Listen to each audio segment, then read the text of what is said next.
Story 1. After winning the lottery, I decided to hide it from my entire family. I asked for help, and only one person reached out to me. My name is Maya, and I'm 34 years old. If you saw me walking down the street, you'd probably forget my face within minutes. Average height, brown hair usually pulled back in a ponytail. Clothes from discount stores that fit well enough. I'm the kind of person who blends into crowds, which has always suited me fine.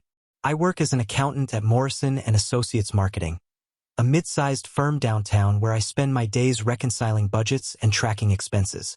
My boss, Linda, has this habit of dumping last-minute projects on my desk just as I'm packing up to leave, and I always stay late to finish them. That's what I do. I'm reliable Maya, dependable Maya, the one who never complains. My apartment reflects my financial reality perfectly. It's a one-bedroom unit in an older building where the radiator clanks all winter and the air conditioning barely works in summer. The carpet has seen better decades, and most of my furniture comes from relatives' hand-me-downs or garage sales. My greatest luxury is a small flat-screen TV I saved up for 2 years to buy. But every Tuesday, like clockwork, I stop at Murphy's Corner Store on my way home from work. Old Mr. Murphy smiles as I approach the lottery counter, already knowing my routine. "The usual?" he asks, though he already knows. $5 worth, I confirm, watching him print my tickets.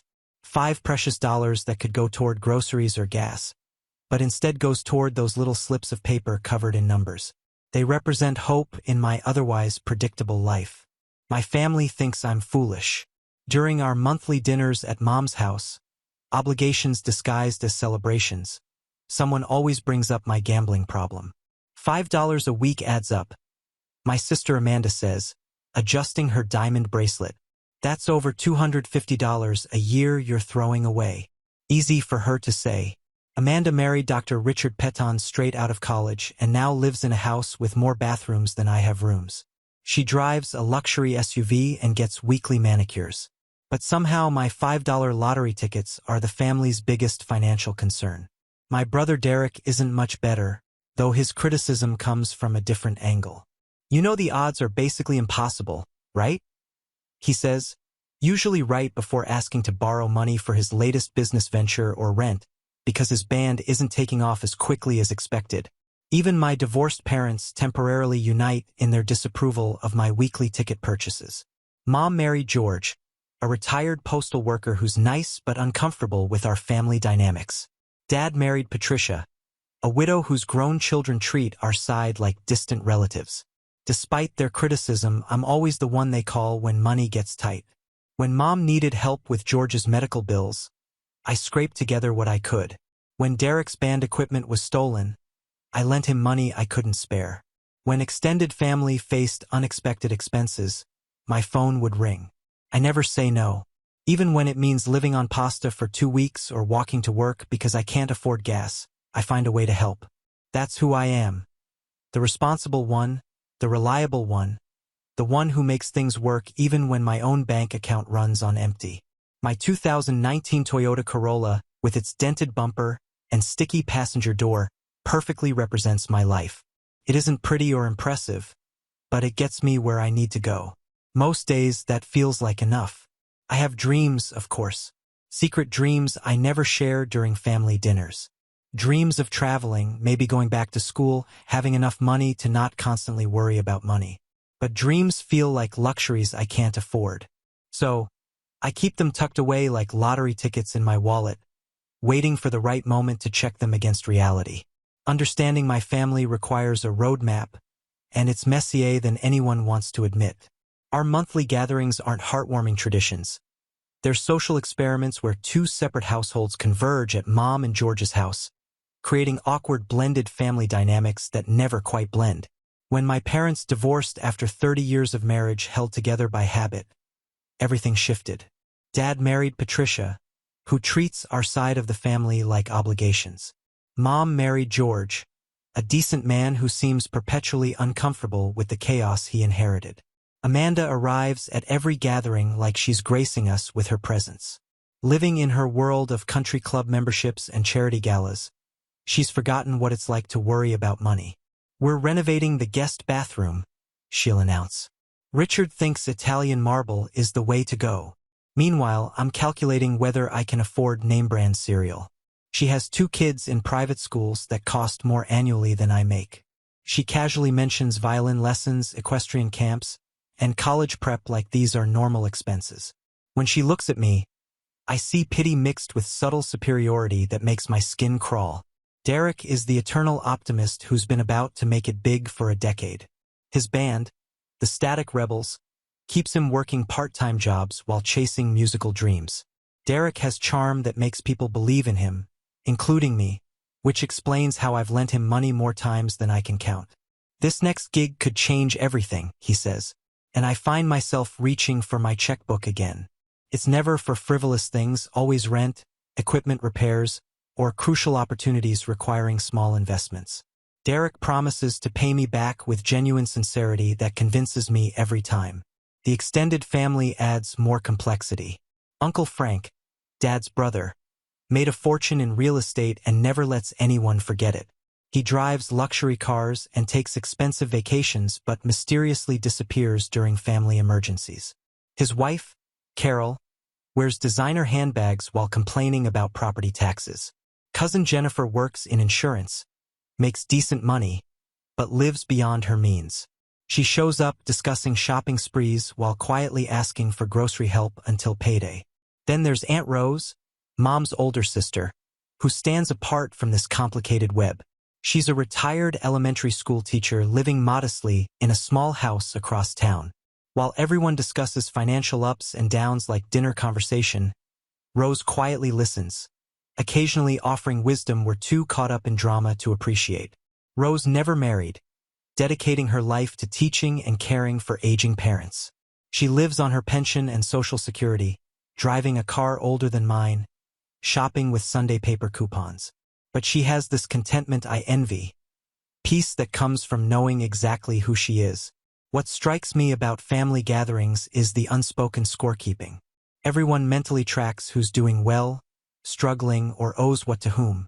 Money is both endless conversation and underlying tension coloring every interaction. I'm the family's unofficial bank. When Amanda needed down payment help, I emptied my savings. When Derek's equipment was stolen, I put replacement costs on my credit card.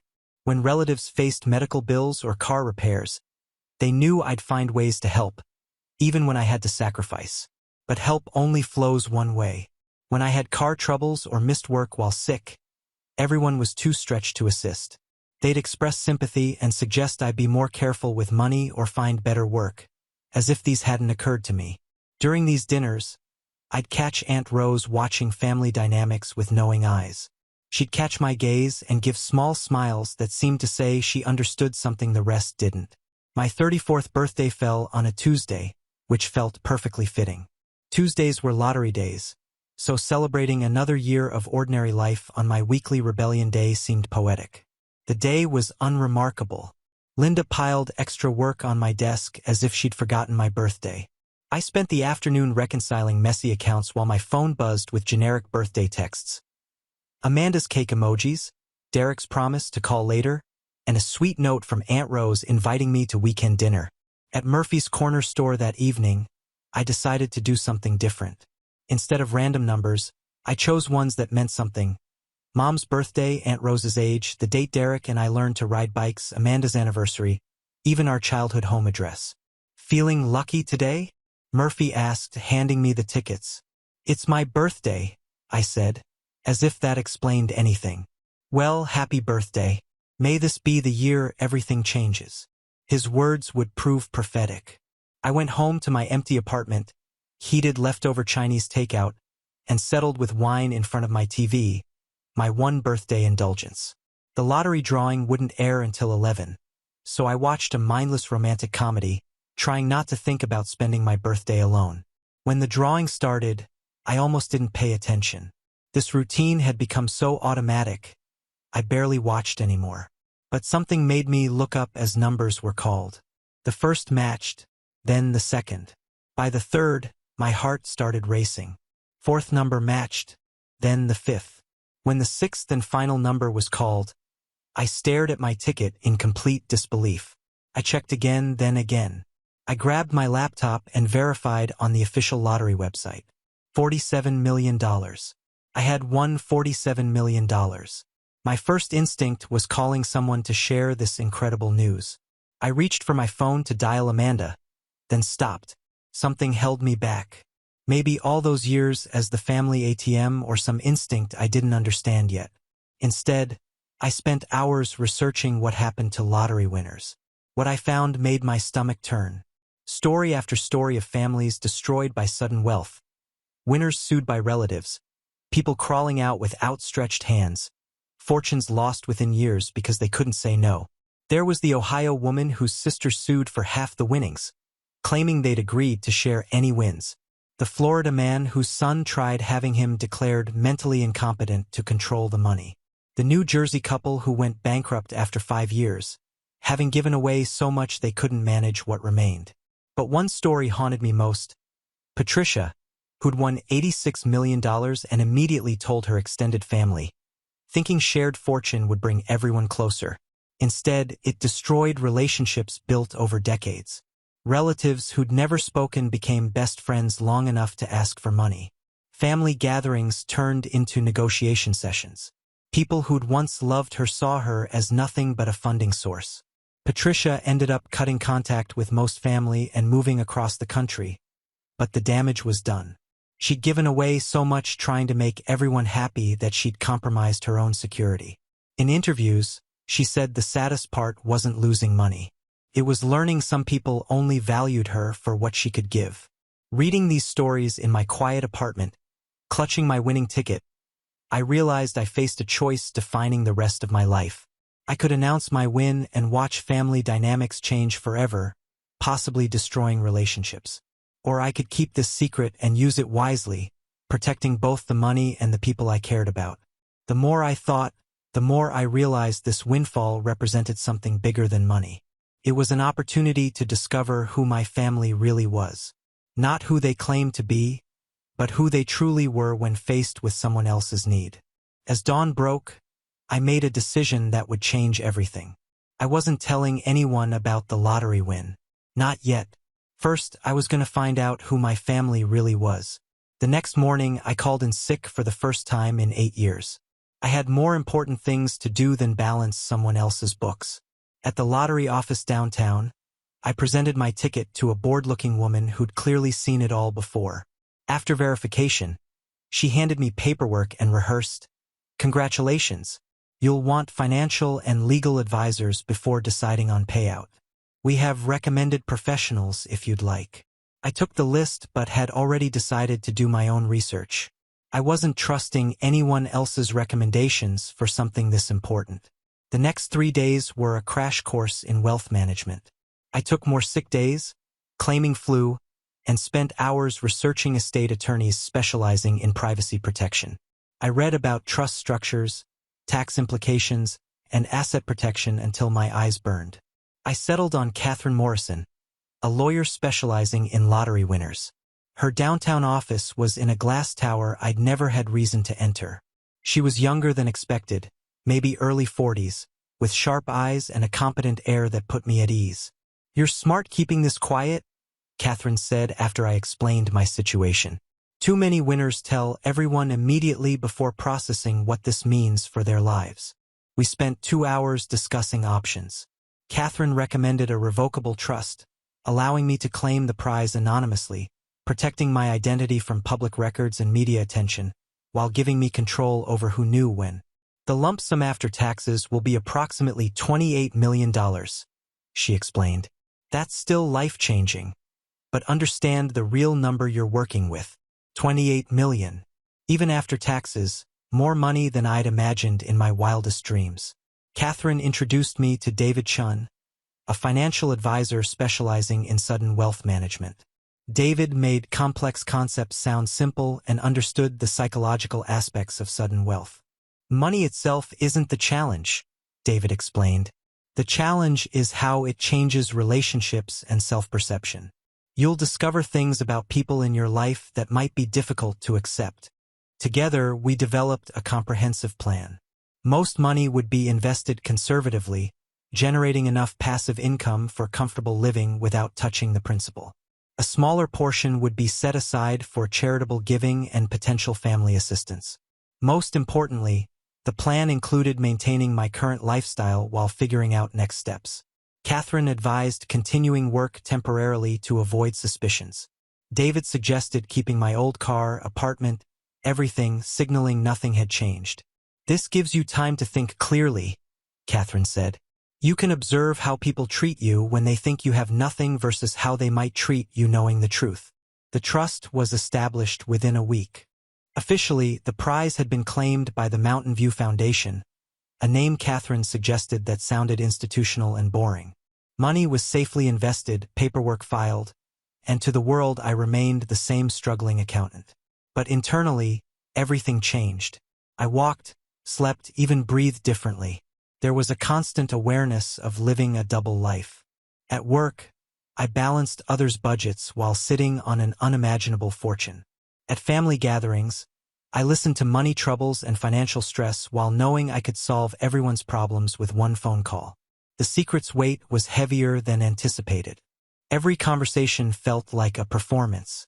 Every interaction filtered through this new reality I couldn't share. My apartment looked the same but felt different. The secondhand furniture and worn carpet didn't bother me anymore because I knew they were temporary. The dented car didn't embarrass me because I was choosing to drive it. But the hardest part was loneliness. I'd gained financial security beyond my wildest dreams but lost the ability to be genuinely spontaneous with anyone. Every relationship came with questions about what would happen if they knew the truth. That's when I started developing the plan that would change everything. The plan took shape over a week, refined during lunch breaks and finalized during evening walks. It was elegantly simple, which made it feel both perfect and terrible. I would tell my family I'd lost my job at Morrison & Associates. Not just any job loss, but a sudden downsizing that left me scrambling. I'd say the accounting department was restructured and I was let go with minimal severance, struggling to find work in a competitive market. Then, the crucial part, I would ask to borrow $5,000 to tide me over. It wasn't a fortune, but enough that helping would require genuine sacrifice from most family members. It was also an amount that couldn't be easily dismissed or forgotten.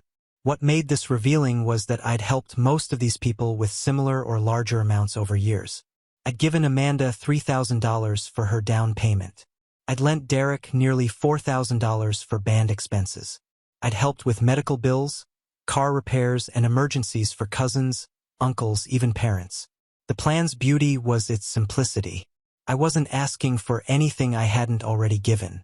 I wasn't requesting help beyond what they could reasonably provide. I was simply asking them to reciprocate support I'd offered when they needed it. But I needed someone to talk to, someone outside the family drama to help process what I was about to discover. That someone was Jenna, my best friend since college and the only person completely separate from my family complications. Jenna worked as a graphic designer, lived 30 minutes away with her husband and 2 kids. She was the friend who remembered birthdays without Facebook reminders, who'd drive across town with soup when you were sick.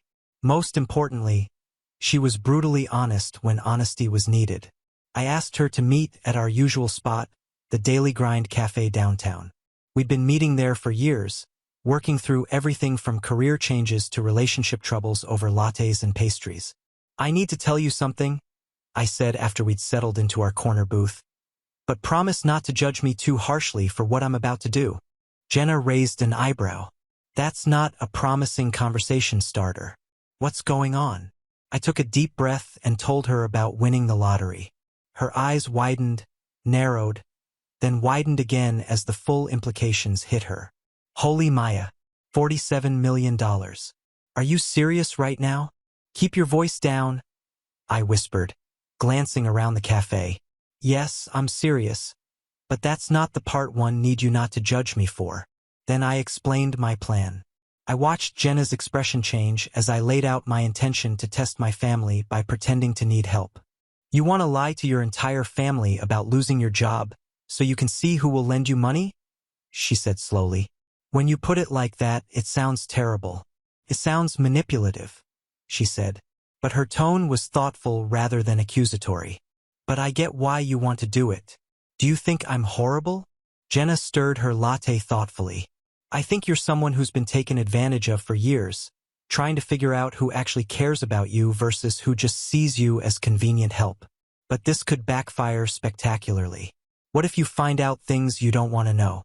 What if this ruins relationships permanently? Maybe some relationships need to be ruined, I said.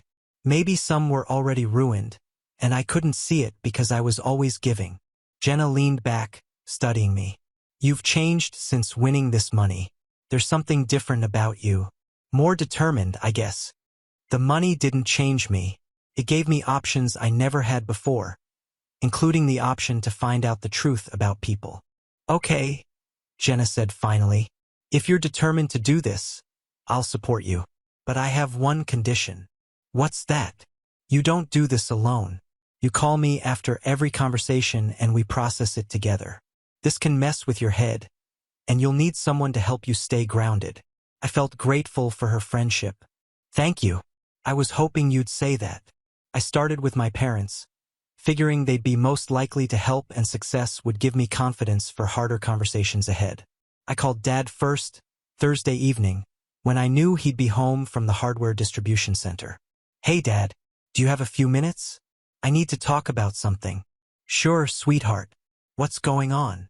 I launched into my rehearsed story about layoffs at Morrison & Associates, how the entire accounting department was restructured, and how I was struggling to find work in the current market. I kept my voice steady but added enough stress to make it believable. That's tough, honey, Dad said. These companies don't care about loyalty anymore. After 8 years, you'd think they'd give more notice. The thing is, Dad, I'm getting desperate. My savings are running out faster than expected, and I've got rent and car payments coming. I was wondering if maybe you and Patricia could help with a loan. Just $5,000 to get me through until I find something. There was a pause. A long pause. $5,000? Dad's voice became cautious. Maya, that's a lot of money. Patricia and I are saving for our trip to visit her daughter in Colorado, and we've got our own expenses. I know it's a lot. I wouldn't ask if I wasn't really struggling. You know, I've always been responsible with money. Well, maybe we could help with a few hundred, but $5,000, that's just not realistic right now. After hanging up, I sat in my kitchen feeling punched in the stomach. A few hundred from the man I'd helped with $2,000 when his roof needed emergency repairs last year. I called Mom next, hoping for a different response. Oh, honey, that's terrible, Mom said after hearing the same story.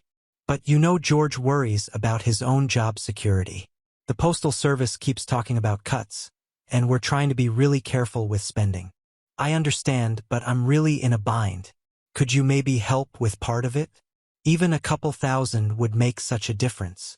Maya, you know we would if we could, but we just can't take that financial risk. Have you thought about unemployment benefits? Or maybe part-time work while you're looking? Unemployment and part-time work. These were her suggestions for the daughter who'd helped with George's medical bills 6 months ago. Amanda was next. I called Saturday morning, knowing she'd be home from weekly yoga class. Maya, I'm so sorry about your job, she said with seemingly genuine sympathy. Richard and I were just talking about how unstable the markets have become. I explained my financial situation, emphasizing how careful I'd always been and how this was truly an emergency. $5,000, Amanda repeated slowly. Maya, you know we'd love to help, but we've got kids' tuition payments coming. And Richard's thinking about expanding his practice, so we need cash reserves available for that investment. Amanda, you know I helped with your down payment years ago. I'm not asking for a gift, just a loan until I'm back on my feet. That was different. That was an investment in our future, and we did pay you back eventually. Eventually. It had taken 3 years and multiple reminders. I just don't think we can take on that obligation right now. But have you considered selling your car? You could probably get enough for a down payment on something less expensive and use the difference for expenses. Sell my car. The suggestion came from someone driving a luxury SUV costing more than I made yearly. By Sunday evening, I'd called 6 family members. Derek at least sounded genuinely upset. He couldn't help. God, Maya, The timing sucks so bad. The band just spent everything on new equipment for upcoming gigs. If you'd called next month, I might have done something. Next month. Always next month with Derek. Uncle Frank was direct in his rejection. Maya, you're young and capable. This is exactly when you need to figure things out on your own. It builds character. Character from the man who'd asked me to co-sign his boat loan 3 years ago. Each conversation followed the same pattern. Initial sympathy followed by careful explanations why helping wasn't possible. Then suggestions for how I could solve my own problems. People who had come to me when they needed help suddenly became financial advisors full of wisdom about budgeting and personal responsibility. That Sunday night, I called Jenna as promised. It's worse than I thought, I told her, unable to keep the hurt from my voice. I'm sorry. How are you holding up? I feel like I've been living in a fantasy about who these people really are. All these years, I thought I was part of a family that looked out for each other. But it turns out I was just the designated helper. Maya, I hate to ask this, but have you called everyone yet? There's one person left, I admitted. Aunt Rose. But honestly, I'm almost afraid to call her. Why? Because she's the one person I genuinely respect in this family. And if she disappoints me, too, I don't know how I'll handle it. Maybe that's exactly why you need to call her, Jenna said. Monday evening, I dialed Aunt Rose's number with trembling fingers. She answered on the second ring, voice warm and familiar. Maya dear, what a lovely surprise. How are you? I went through my story again, but somehow it felt different telling it to her. Maybe because I genuinely cared about her response, or maybe because she listened without interrupting, making small sounds of sympathy and concern. Oh, honey, she said when I finished. That must be so scary for you. You've always been so responsible and hardworking. The thing is, Aunt Rose, I'm really struggling financially right now. I was wondering if there was any way you could help me with a loan. I know it's a lot to ask, but I need about $5,000 to get through the next couple months. There was no pause this time, no hesitation. Of course, I can help you, she said immediately. I don't have $5,000 in my checking account, but I have about $3,000 in savings that I can transfer tomorrow. And Maya, you can stay here with me if you need to. I've got that spare bedroom that never gets used. I was so shocked I couldn't speak for a moment. Maya, are you there? Dear, I'm here, I managed. Aunt Rose, I can't take your savings. That's probably everything you have put away. Nonsense, she said firmly. What good is money sitting in the bank if it can't help someone I love when they need it? You've been there for everyone else in this family, Maya. It's time someone was there for you. But what about your own emergencies? What if something happens and you need that money? Then I'll figure something out just like you're trying to figure something out now. That's what family does for each other. After hanging up, I sat in my kitchen and cried. Not the frustrated tears from other calls, but something deeper and more complicated. Relief, gratitude, shame, and profound sadness that it had taken this elaborate deception to discover who really cared about me. Tuesday morning, Aunt Rose called back. Maya, I've been thinking about your situation all night, she said. I called the bank first thing this morning. I can get you $3,500 today, and I should be able to manage another $1,500 by week's end. Aunt Rose, no. I can't let you empty your entire savings account for me. You're not letting me do anything, she said with a gentle laugh. I'm choosing to do this. There's a difference. That afternoon, she drove to my apartment in her ancient Honda Civic with the retired teacher. Every child was my child bumper sticker. She handed me an envelope with $3,500 in cash. I wanted to bring it in person, she said, so I could give you a proper hug and tell you everything's going to work out. As Aunt Rose hugged me in my living room, I realized I was facing a moral crisis I hadn't anticipated. Here was this wonderful woman sacrificing her financial security for someone she loved, and that someone was lying to her about needing help. Aunt Rose, I said as we sat on my couch, can I ask you something? Of course, dear. Why didn't you hesitate? Everyone else I called had reasons why they couldn't help, but you didn't even pause to think about it. She was quiet for a moment, looking out my window at the parking lot where her old car sat next to my dented Corolla. Do you know why I never married, Maya? I shook my head. It wasn't because I never fell in love. I did several times. But I learned early that you can tell everything you need to know about a person by watching how they treat people who can't do anything for them in return. She turned to look at me directly. I've watched you your whole adult life, Maya. I've seen you help people who never said thank you, lend money to people who forgot to pay you back, and show up for family members who were conveniently busy when you needed support. You give because you care, not because you expect something in return. But how do you know I'm not just like everyone else? How do you know I wouldn't disappoint you if our situations were reversed? Aunt Rose smiled and patted my hand. Because, dear one, I've been watching. And in 40 years of teaching, I learned that character isn't what people do when they think someone's paying attention. It's what they do when they think no one is looking. I couldn't sleep that night, knowing Aunt Rose's savings account was $3,500 lighter because of my deception. Every time I closed my eyes, I saw her writing that check with such confidence, such love, such complete trust in someone who was lying to her. Thursday evening, I drove to her house. It was a small bungalow built in the 1950s with a garden full of vegetables and flowers she tended herself. The interior was exactly what you'd expect from a retired teacher. Bookshelves everywhere, comfortable furniture that had seen decades of use, walls covered with artwork from former students. Maya, she said, opening the door with a smile. What a wonderful surprise. Come in, dear. I was just making some tea. We sat in her living room, surrounded by evidence of a life spent caring for others.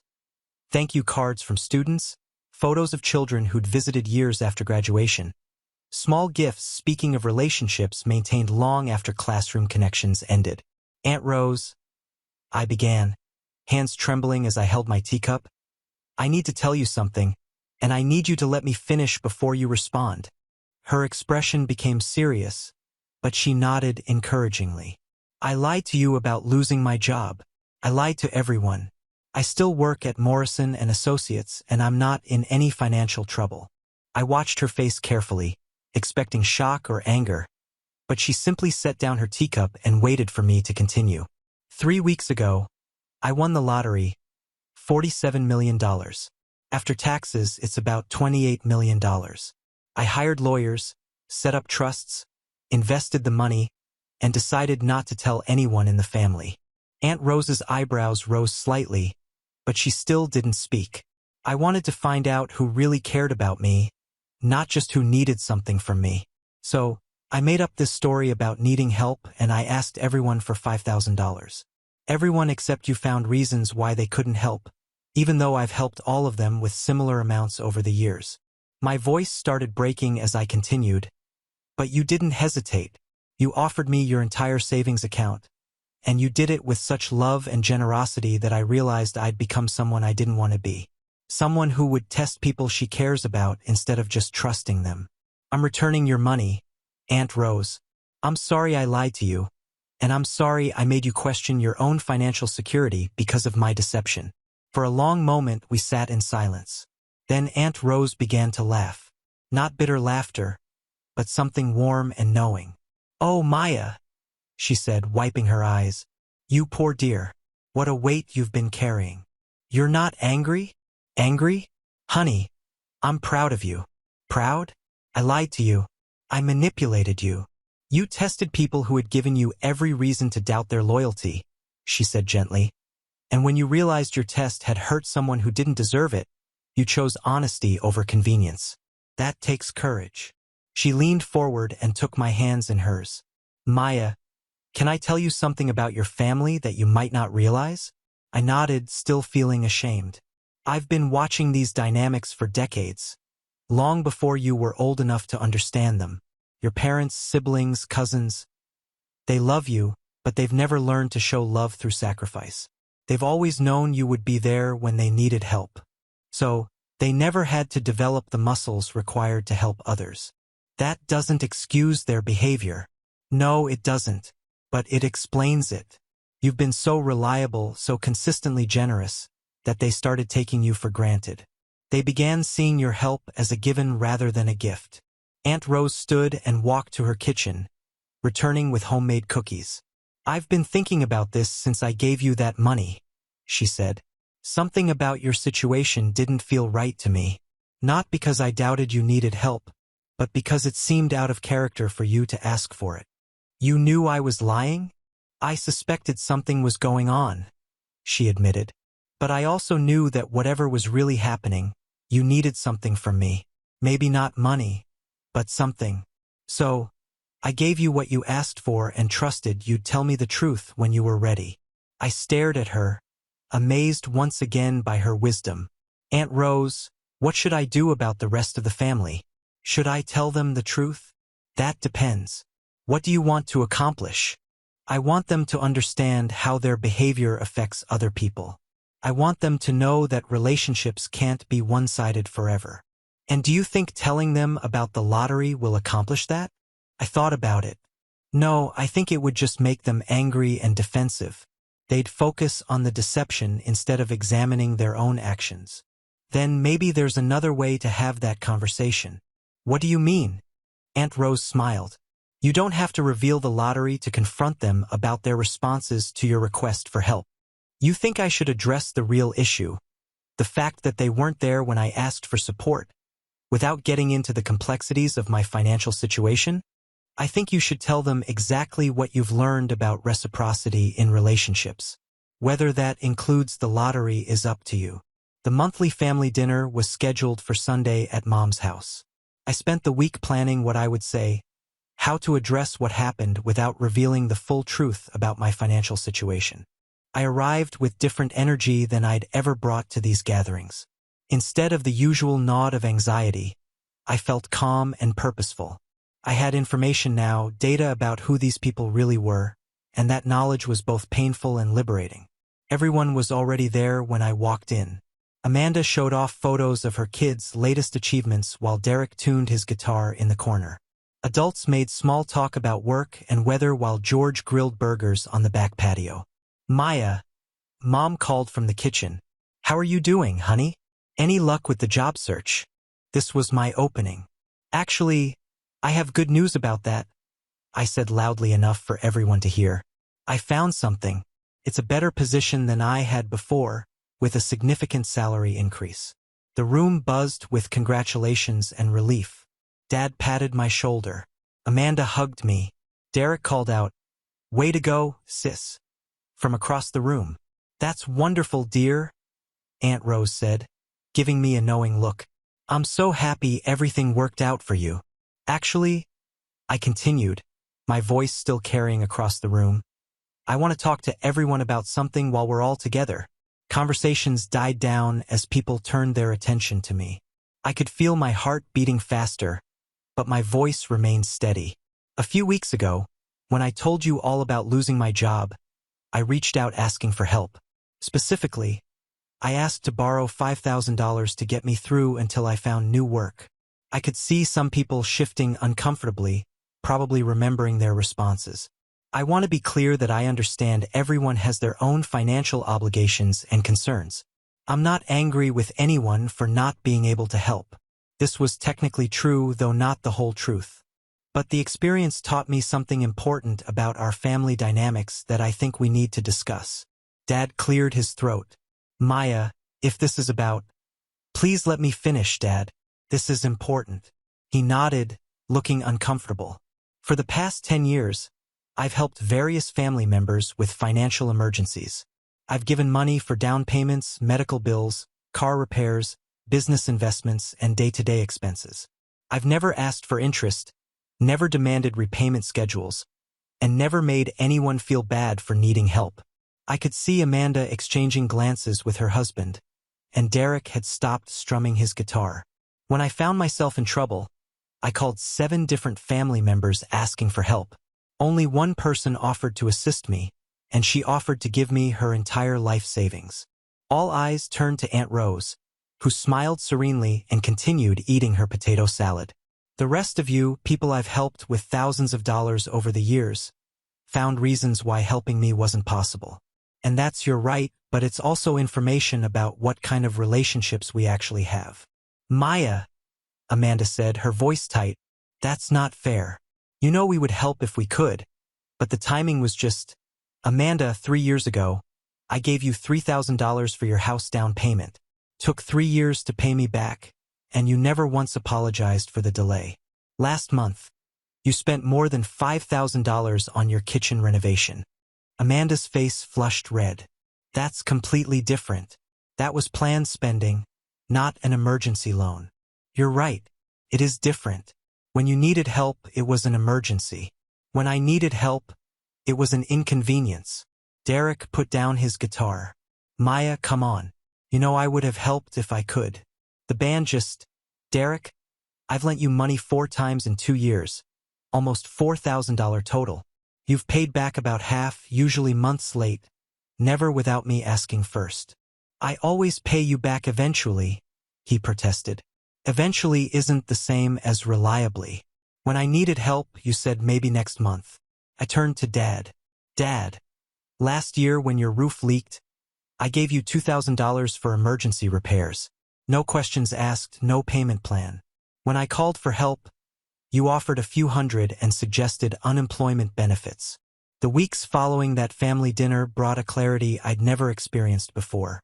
It was as if I'd been living my entire adult life wearing glasses with the wrong prescription. And suddenly, everything came into sharp focus. The first major decision I made was to leave Morrison and Associates.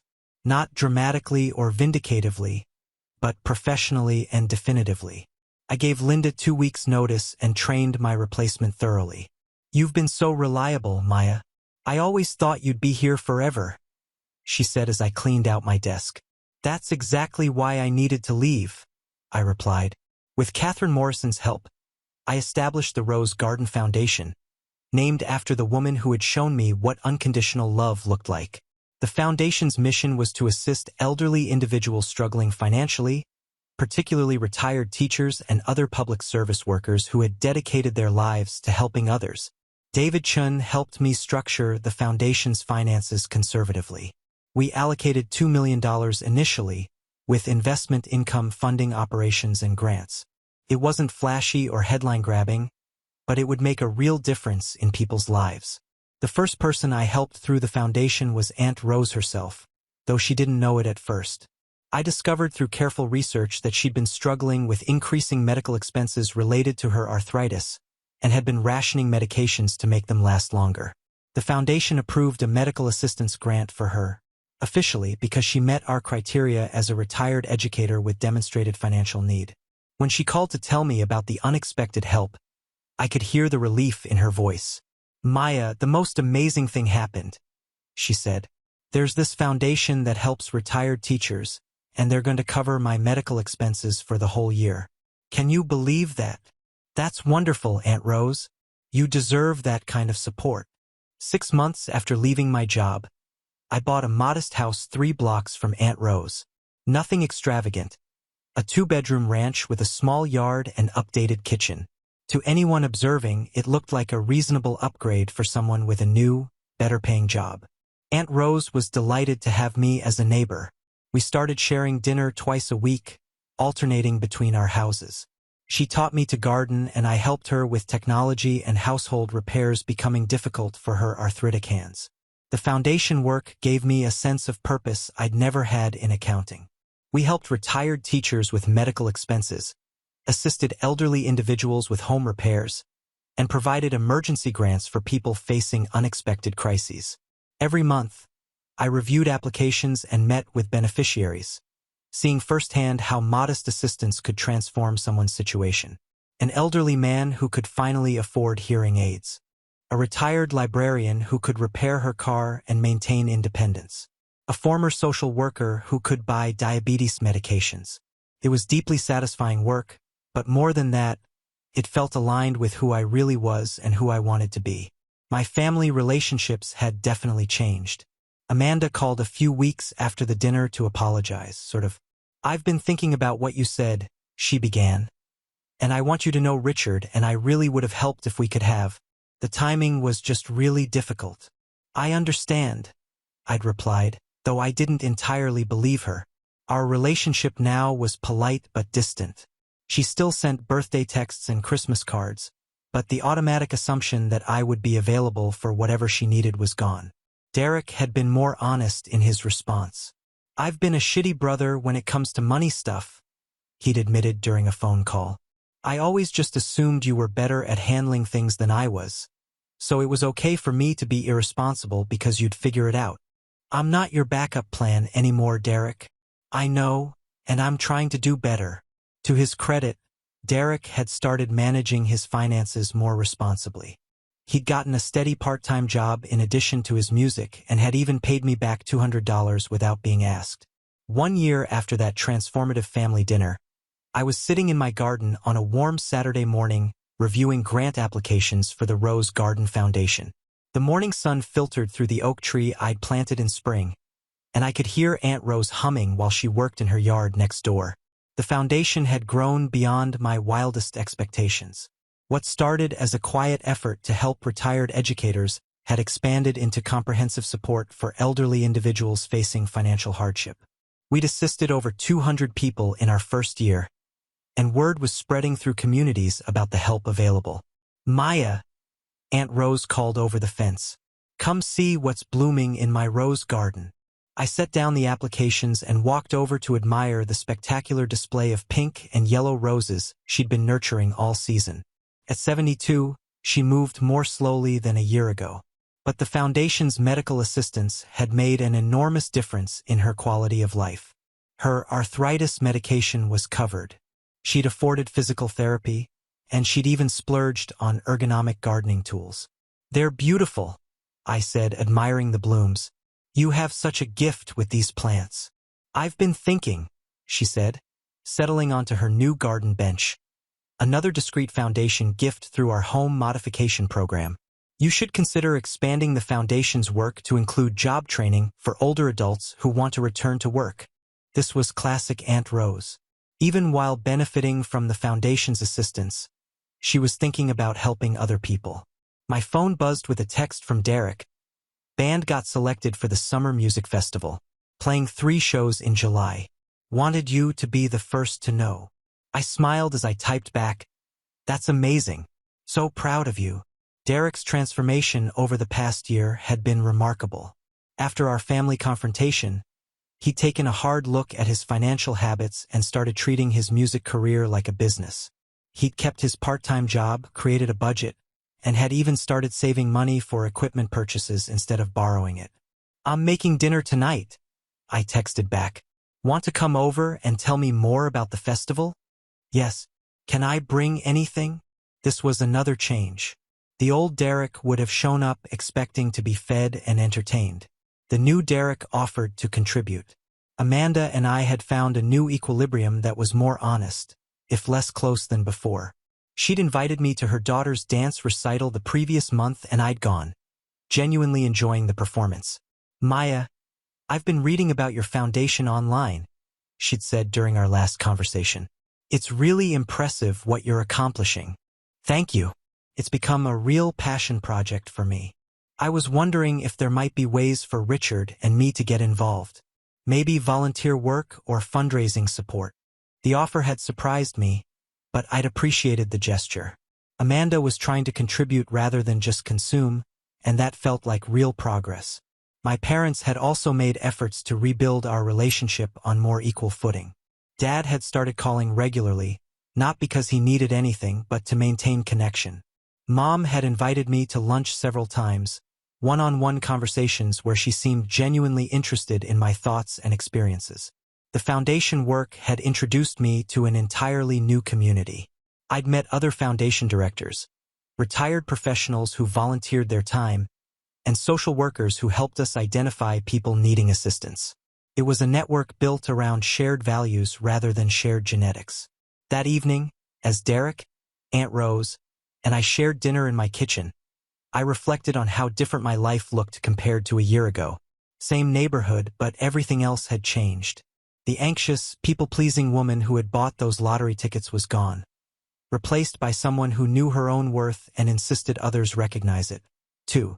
"Maya," Aunt Rose said as we cleaned up after dinner, "I hope you know how proud I am of the woman you've become."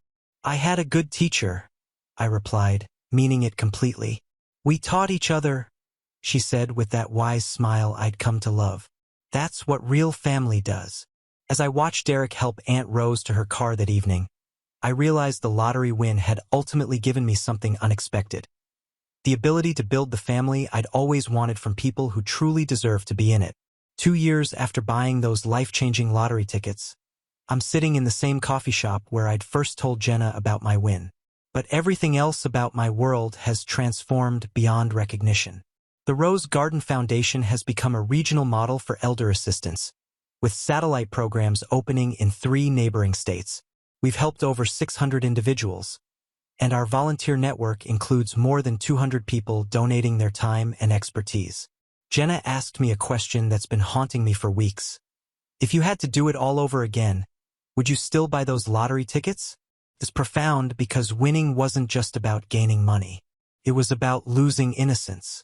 The naive woman who believed her family loved her unconditionally was replaced by someone who understood that love often comes with conditions and limitations. Aunt Rose, now 74, remains the cornerstone of my chosen family. Her health has stabilized thanks to consistent medical care, and she's become the unofficial grandmother figure for several foundation beneficiaries who don't have family nearby. She started teaching weekly cooking classes for seniors, combining her love of nurturing with practical education. She still doesn't know about the lottery win, and I've decided she never needs to. Our relationship is perfect exactly as it is, built on mutual respect and genuine affection rather than financial obligations or secrets. Derek has become someone I'm genuinely proud to call my brother. The Static Rebels has built a solid regional following and actually makes money now. More importantly, Derek developed into a responsible adult who manages finances, maintains steady employment, and contributes meaningfully to relationships. He recently started dating a music teacher named Lisa, and watching him navigate this relationship with maturity has been remarkable. Last month, he asked for my advice about proposing. Not financial assistance, just thoughts on whether he was ready for marriage. "I want to make sure I can be the partner she deserves," he'd said. A statement unthinkable from the old Derek. Amanda and I have settled into a relationship that's cordial but distant. She's made genuine efforts to be more reciprocal, remembering my birthday, asking about my work, even volunteering occasionally for foundation events. But there's an underlying weariness between us now, an acknowledgement that our relationship was damaged by years of imbalanced expectations. We'll never be as close as we once were, but we found sustainable dynamics that allow us to be sisters without the toxicity that characterized our previous relationship. My parents have both made significant efforts to rebuild our connection on equal terms. Dad calls every Sunday now, conversations focusing on checking in rather than asking for anything. Mom started inviting me to regular lunches, one-on-one time where she seems genuinely interested in my thoughts and experiences. The most unexpected development has been my relationship with James, a retired social worker who volunteers as our foundation coordinator. He knows nothing about my lottery win. To him, I'm simply Maya, the foundation director who somehow found resources to create this organization. He's attracted to my passion for the work and my commitment to helping others. James proposed last month during a volunteer appreciation dinner, doing it publicly in front of all the people whose lives we touched together. I've struggled with whether to tell him about the lottery before we marry. Catherine Morrison has advised creating a prenuptial agreement protecting the foundation's assets while providing for James appropriately. But perhaps the most important transformation has been internal. The woman who used to say yes to every request has been replaced by someone who sets boundaries and maintains them consistently. I've learned that saying no to inappropriate requests isn't cruel. It's necessary for healthy relationships. The lottery money sits in carefully managed investments, generating income that funds our foundation work while preserving principle for future generations. I live comfortably but not extravagantly in the same modest house near Aunt Rose. My greatest luxury is freedom. Freedom from financial anxiety, toxic relationships, and freedom to spend time on work aligning with my values. These freedoms are worth more than any material possession. The lottery win didn't change who people were. It simply revealed who they had always been. Amanda had always been self-centered. The test just made it visible. Derek had always been irresponsible. The crisis highlighted patterns I'd been too generous to acknowledge. But Aunt Rose had always been loving and generous. If I could change anything, I wouldn't change buying those tickets, winning that money, confronting my family, or establishing boundaries. All those experiences led me to this life, surrounded by people who value me authentically, where my work makes a meaningful difference, and where I wake up every morning knowing exactly who I am and what I stand for. The lottery win gave me something more valuable than money. The ability to discover that my worth isn't determined by my usefulness to others, but by my own inherent value as a human being. Now on to the next story. Story 2. I returned home from my 18-month deployment in Afghanistan. I thought my kids would still love me. Watching those soldiers coming home videos was the only thing that got me through, seeing all of my friends getting shot dead. So, when I walked in the door and my children didn't even hug me, my heart completely broke. They didn't even look up from their iPads when they said hello. Like Temple Run was more important than their dad coming home. That's when I heard a crouching down the stairs. It was my in-laws. They hugged me tightly. We've been waiting for this moment for so long. This warmed my heart and I hugged them back. Then my wife popped out of nowhere and lightly hugged me, too. That's when I tensed up because, as I glanced around the room, I noticed it had been filled with empty moving boxes and suitcases. And I guess they noticed me staring because that's when they broke the news. Maria, my wife, was struggling to take care of everything while you abandoned your family. So we moved in to help. My mother-in-law said the word abandoned like it was a joke, but it felt real. I froze in my tracks because Maria and I had countless conversations before I left for the war. She was the one who convinced me that it was a good idea to go. Well, other ex-soldiers had already warned me that things would seem off in the first week of returning. So, I shoved my pain away and told myself it was only a matter of time before things went back to normal. That night for dinner, I cooked my famous roast chicken, the one with homemade rosemary, garlic butter, and creamy mashed potatoes. Before I left, my kids would practically beg for me to cook this every day. But now, nothing. Not even a, "Thanks, Dad." We were eating in silence when my youngest son, 5, Lucas, dropped his plate on the floor. Suddenly, my system raced into action. I quickly stood up and ducked under the table, whispering a countdown from 5 like I had done in the war. But when I got to 1, nothing happened. That's when I realized I was back home. I took a deep breath and sat back down. And instead of my wife comforting me, she stared at me with horror. Her mother was typing something furiously on her phone. I had no idea they had been filming me the whole time. Emma, my daughter, and Lucas were whisked away before I could even apologize to them. The next few months were brutal. My wife was as distant as ever, and my kids refused to do anything with me. The only thing there for me was my PTSD symptoms. And one day, I woke up to a knock at the door. It was a caseworker. "Mr. Hanley, I'm from Child Protective Services. We've received concerning reports about erratic behavior around your children."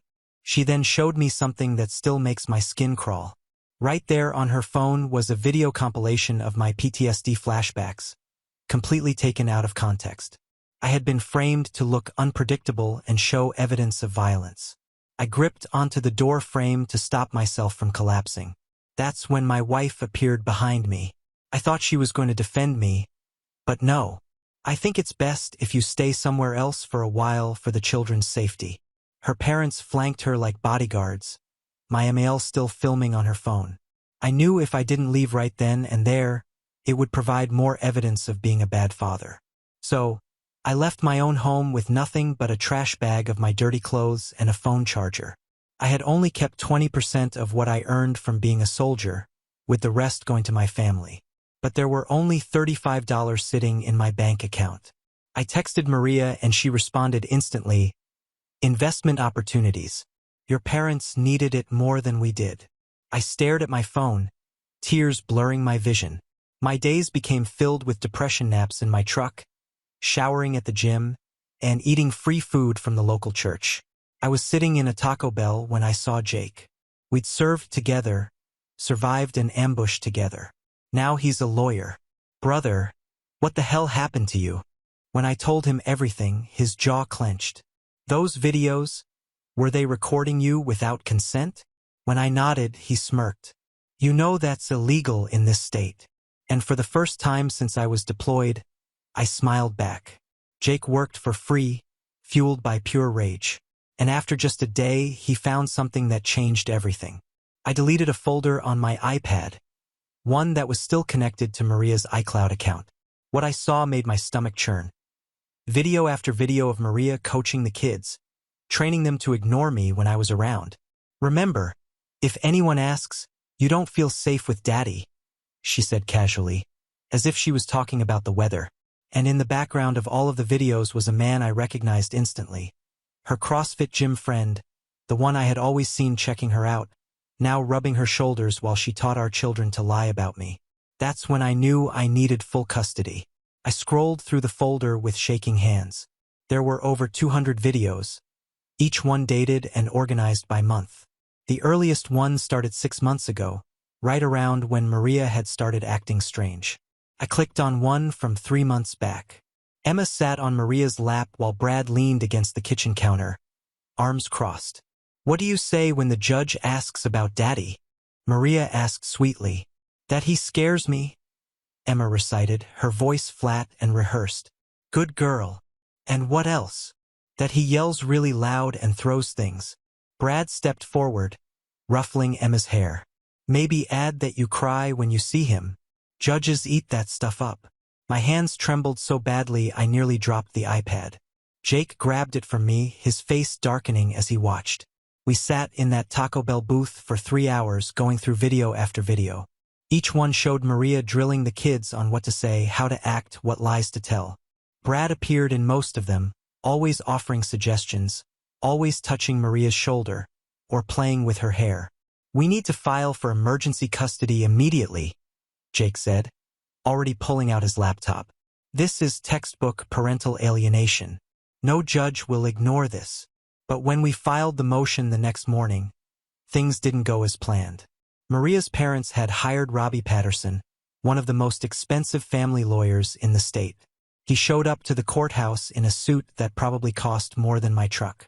Your Honor, Patterson said smoothly, given Mr. Hanley's documented PTSD and the concerning videos my client has provided, we request a full psychological evaluation before any custody modifications are considered. The judge nodded. That seems reasonable. We'll schedule the hearing for 8 weeks from now, pending Dr. Leo's evaluation. 8 weeks. My kids would spend another 2 months being poisoned against me. Jake objected, arguing the coaching videos showed immediate harm, but Patterson dismissed them as taken out of context without even viewing them. Dr. Leo's office smelled like expensive leather and old books. He had certificates covering every wall and a golf trophy on his desk. As he asked me questions about my deployment, my childhood, my marriage, I tried to stay calm and measured. Then I noticed a photo on his bookshelf.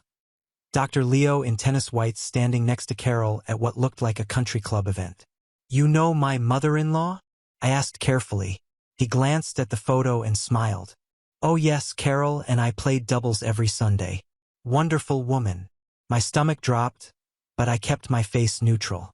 Any complaint would make me look paranoid, so I answered his questions, knowing this evaluation was probably already decided. The supervised visit started 2 weeks later. I was allowed to see Emma and Lucas for 2 hours every Saturday in a sterile visitation center. Maria would drop them off, always making a show of hugging them extra tight. Remember, she'd whisper loud enough for me to hear. If Daddy tries to take you away forever, just scream for help. Lucas would start crying before she even left. I don't want Daddy to take me away. I want to stay with Mommy. The supervisor would write notes while I tried to calm my sobbing 5-year-old. Tried to explain I wasn't taking anyone anywhere. But the damage was done. Every visit started with tears and ended with the kids asking when they could go home. I noticed changes in Emma. Designer clothes I'd never seen before. A gold bracelet that looked real. A new iPhone when she'd had a basic phone before. When I asked where they came from, she just shrugged. Brad buys me stuff. That's nice of him, I said through gritted teeth. Does Brad live with you now? Sometimes. He and Mommy share a room. Jake tried to get the kids' school records, medical files, anything that might show the impact of what was happening. But every request hit a wall. The school needed both parents' consent. The doctor's office had misplaced the files. Even their teacher, Mrs. Bell, who'd always been friendly, now avoided eye contact when I waited outside school. Then Jake's investigator found something. What he found made my stomach turn and my hands sweat as if I were back on the battlefield. A bank account number. It wasn't mine. It wasn't Maria's either. It was an account linked to Brad's name. And to my bitter surprise, there were dozens of monthly deposits listed there, each one coming directly from the card Maria used for family investments. My money. Soldiers' money. Hard-earned money. The fruit of sleepless nights surrounded by explosions, screams, death, and pain. Brad was being paid for what? To help destroy my image? To replace my father figure? To be there when I couldn't, but with my money?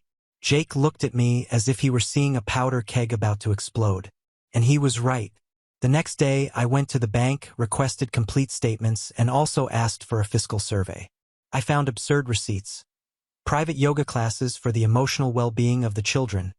Dinners at expensive restaurants paid with my secondary card, which Maria never mentioned. I even discovered the purchase of a men's wedding ring made in my name, delivered to Brad's address. They weren't just erasing me from the children's lives. They were building a new family with the pieces they took from me. I returned to the old little hotel room where I was living and looked at my suitcase with 3 pants, 2 t-shirts, and a pair of boots I used in Afghanistan. And I cried. I cried like a man who had lost everything. But when I finished crying, I got up and I swore that it wouldn't end like this. The following week, I went back to see Jake. He helped me gather everything. Bank statements, iCloud screenshots, manipulation videos, financial transaction records, even messages between Maria and Brad. The cherry on top was a message from her to him saying, "After the hearing, everything will be ours for good. Ours, not the children's. Ours." That was greed, betrayal, and cruelty combined. And it gave me exactly what I needed. Ammunition. Jake introduced me to a local investigative journalist who loved a good story about injustice against war veterans. At first, I hesitated. I didn't want to expose my children, but then I thought they were already being used as shields. I just wanted the truth to come out. It wasn't revenge. It was justice. The article came out 2 weeks later. Front page headline in the local newspaper. War hero or threat? The real story behind a father's battle for his children. And there it all was. My name, my military record, the video manipulation, parental alienation, suspicious spending with family money. I didn't use the children's names. Not Maria's either. But it was enough. The next day, my mother-in-law was seen pushing a journalist away from her house, screaming that everything was a lie. Brad was fired from his trainer position at the gym after the community mothers saw who he really was. And Maria? Well, Maria had to give explanations, many explanations. But what really gave me strength was when that same week I received a call from the school principal. She had read the article. She reevaluated the blockade I suffered regarding my children's school information and, based on the report, decided to cooperate with the investigations. That's where everything began to change. The school reports showed what I already feared. Declining performance, episodes of aggression, insomnia, and even a drawing by Lucas with a crying doll in a corner, and another with an angry face screaming lies. The crying doll wore my military uniform. I took a deep breath. I wasn't going to back down. And this was just the beginning. The next day, I filed a new legal petition, not just for full custody, but also for holding Maria accountable for parental alienation, misuse of resources, and emotional exposure of the children. Jake handled every line of the document as if he were writing a war letter. This time, there was no way they could ignore the facts. The media was paying attention. The judge was different. And Dr. Leo, who curiously had declared himself unfit to continue for ethical reasons, was replaced by an independent forensic psychologist appointed by the court. It was the first victory, a small victory, but it was enough to rekindle something inside me. The psychologist, Dr. Naomi Vasquez, requested sessions with everyone involved, including the children. The first conversations were tense. Lucas cowered in the corner of the room, afraid even to look me in the eyes. Emma, older, looked at me as if I were a stranger, a threat. But Dr. Naomi was intelligent, sensitive, and patient. Gradually, she dismantled piece by piece the theater that had been set up over the past months. One day during the session with Emma, she asked, "How do you feel when you see Daddy?" Emma bit her lip. "I feel afraid." "Why?" "Because Mommy said." She froze. In that instant, I saw my daughter's internal struggle, the doubt, the confusion, the seed of truth trying to sprout despite the roots of fear. In the next session, the doctor used a drawing technique with Lucas. She asked him to draw his house, and there it was.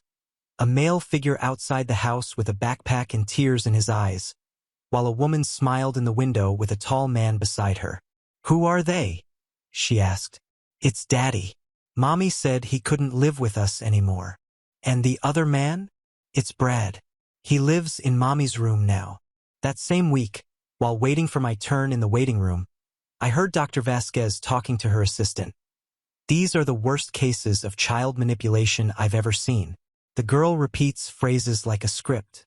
The boy shows clear signs of chronic anxiety. And the father just wants the children to know the truth. He's not seeking revenge. He wants presence. The bond. My throat tightened. I was tired, exhausted, but hearing that, I felt that maybe finally someone was seeing who I really was. Meanwhile, Maria seemed desperate to maintain appearances. Her parents no longer spoke to the press. Brad had deleted all social media and stopped appearing publicly with her. She tried to disqualify Dr. Vasquez's work, but was ignored. In a last effort, she filed a petition alleging emotional retaliation from the ex-husband. Jake laughed. "That just shows desperation. They're losing control of the narrative." And they really were. A few weeks later, the review hearing arrived. It was the chance to reverse everything. In the courtroom, I saw Maria sitting next to the expensive lawyer with an expression of false serenity. Brad wasn't there, supposedly traveling for work, although we all knew he had fled the scandal. Emma and Lucas were in another room, waiting for the moment to give testimony if the judge deemed it necessary. This time, all the evidence was on the table. The videos, bank statements, psychological reports. Dr. Vasquez was heard via video conference and was clear.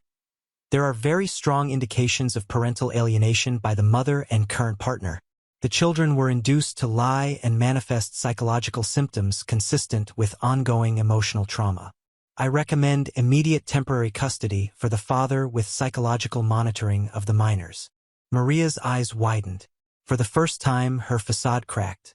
The judge took a deep breath and then said, "This court does not tolerate any form of emotional manipulation of minors. Given the evidence, I grant provisional custody to Mr. Hanley. Mrs. Maria will have the right to supervised visits once a week. This case will be reevaluated in 6 months." Maria tried to protest, but was restrained. Her parents left the room without looking at her. And me? I trembled. Not from fear, but from relief. Leaving the courthouse, I looked at the reporters in the distance. I didn't say anything. I just held Lucas's stuffed animal, which he had dropped during the last visit, and moved forward with a broken heart, but determined. The war wasn't over yet, but for the first time I was winning. When I returned home with provisional custody of the children, my heart beat as if I were carrying glass on thin paper. I knew the hardest part was still to come. Having custody was one thing, rebuilding the destroyed trust was another. They were hurt, confused, reprogrammed to fear me. I needed to relearn how to be a father. But mainly, I needed to give them the freedom to relearn who I was. The first day was silent. Lucas looked at me as if I were a stranger who could disappear at any moment. Emma didn't say a word, just stayed locked in her room with headphones on.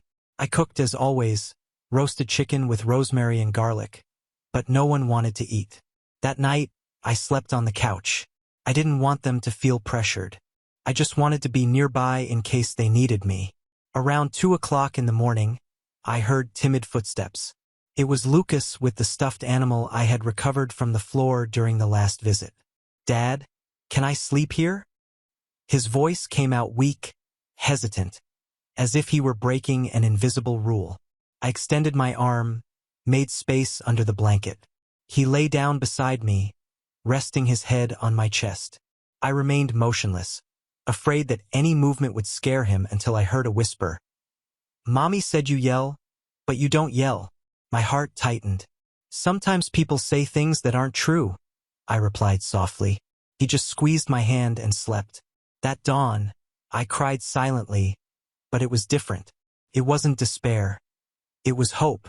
The following days were an emotional battle. Emma still resisted. She ignored my attempts, avoided any contact until one day, she forgot her unlocked phone on the table. A message blinked on the screen. It was from Maria. "Don't let yourself be fooled. He's just pretending. Remember what we agreed. Stay strong for me. I love you." My teeth clenched, but instead of confronting Emma, I took the message directly to the new therapist assigned by the court. She said it was crucial not to break Emma's trust now, but that contact with the mother needed to be limited immediately. We filed an urgent contact blocking request. The judge complied and Maria had a breakdown. At the end of the week, she appeared screaming from across the street from the school, yelling that I was stealing her children. She was taken away by police. A police report was filed. Supervised visits were suspended. The next day, Emma came to talk to me. First time she looked me in the eyes in weeks. "Is she okay?" "Your mother will be fine," I replied. "But now we need to take care of you and Lucas." "Of us." She stayed silent, then said, "Can I show you something?" We went up to her room. From the back of the closet, she pulled out a shoebox. Inside were clippings, letters I had sent from Afghanistan, drawings of us, even a note from when she lost her tooth, and I left a coin under the pillow with a little note. "The tooth fairy is on vacation, so Daddy left this instead." She held those things in her hands for a while, then looked at me and whispered. I knew it was a lie, but I wanted so much to believe her, because if it were true, it would mean you loved me less than you loved the army. I knelt in front of her. "I went to protect you, but I was wrong to have gone. I should have chosen you." She fell into my embrace, and we cried together. From then on, things began to change slowly, but they changed. Lucas started playing with me again. He asked me to build a fort with sheets in the middle of the living room. Emma began telling me about school. I picked them up every day and brought a snack that I prepared myself. I started having dreams without explosions, without gunfire, just the sound of laughter in the back seat of the car. Meanwhile, Maria disappeared from social media. Brad was seen at a local bar being kicked out by an angry father who had read the report. Maria's mother filed a request to visit the grandchildren, but was denied. She tried in vain to intimidate me with looks in front of the school. Jake remained firm by my side, and now he was preparing the new lawsuit. Request for definitive custody, reverse alimony for proven parental alienation, compensation for defamation, and a notification for Maria to answer for false testimony in court. In the last consultation with Dr. Vasquez, she told me something I'll never forget. "Your children don't need a hero. They just need their father. And now they have him."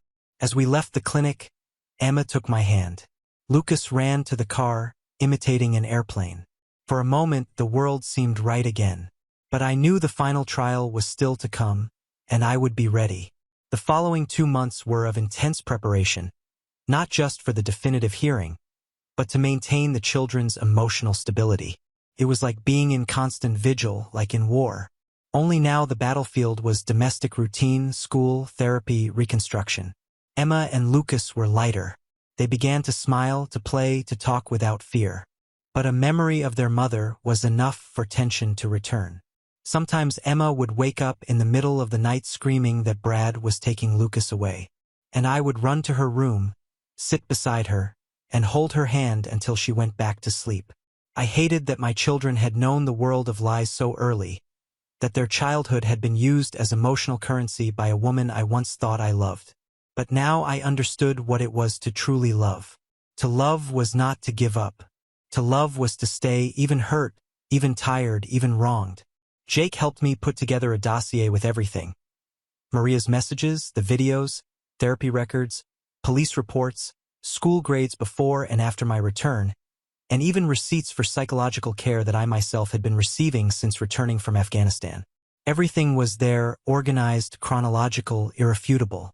"It's going to be a massacre," said Jake with a cold tone, "and you're going to come out of this with a clean soul." The hearing was scheduled for a rainy Wednesday. The courthouse was fuller than usual. The press was still following the case, and for the first time in months, Maria appeared without the shine in her eyes. She was dejected with dark circles, no makeup. Beside her, a new lawyer, cheaper, without the expensive suit, visibly uncomfortable with the media presence. I arrived with Jake and the documents. Emma and Lucas stayed with a social worker outside the building. Dr. Vasquez was there. The judge was also the same one from the provisional decision. And when the clock struck 9 sharp, she began the session. "This is the hearing for custody definition and analysis of accusations of parental alienation, defamation, and misuse of family funds." Maria tried to open her mouth right at the beginning, but the judge interrupted her. "The lady will have her opportunity, but first I want to hear the specialists." Dr. Vasquez stood up with a firm but serene voice. She described the effects of manipulation on the children. She brought drawings, session recordings, striking phrases like, "Daddy is mommy's monster," and "Mommy said you're going to disappear like in the war."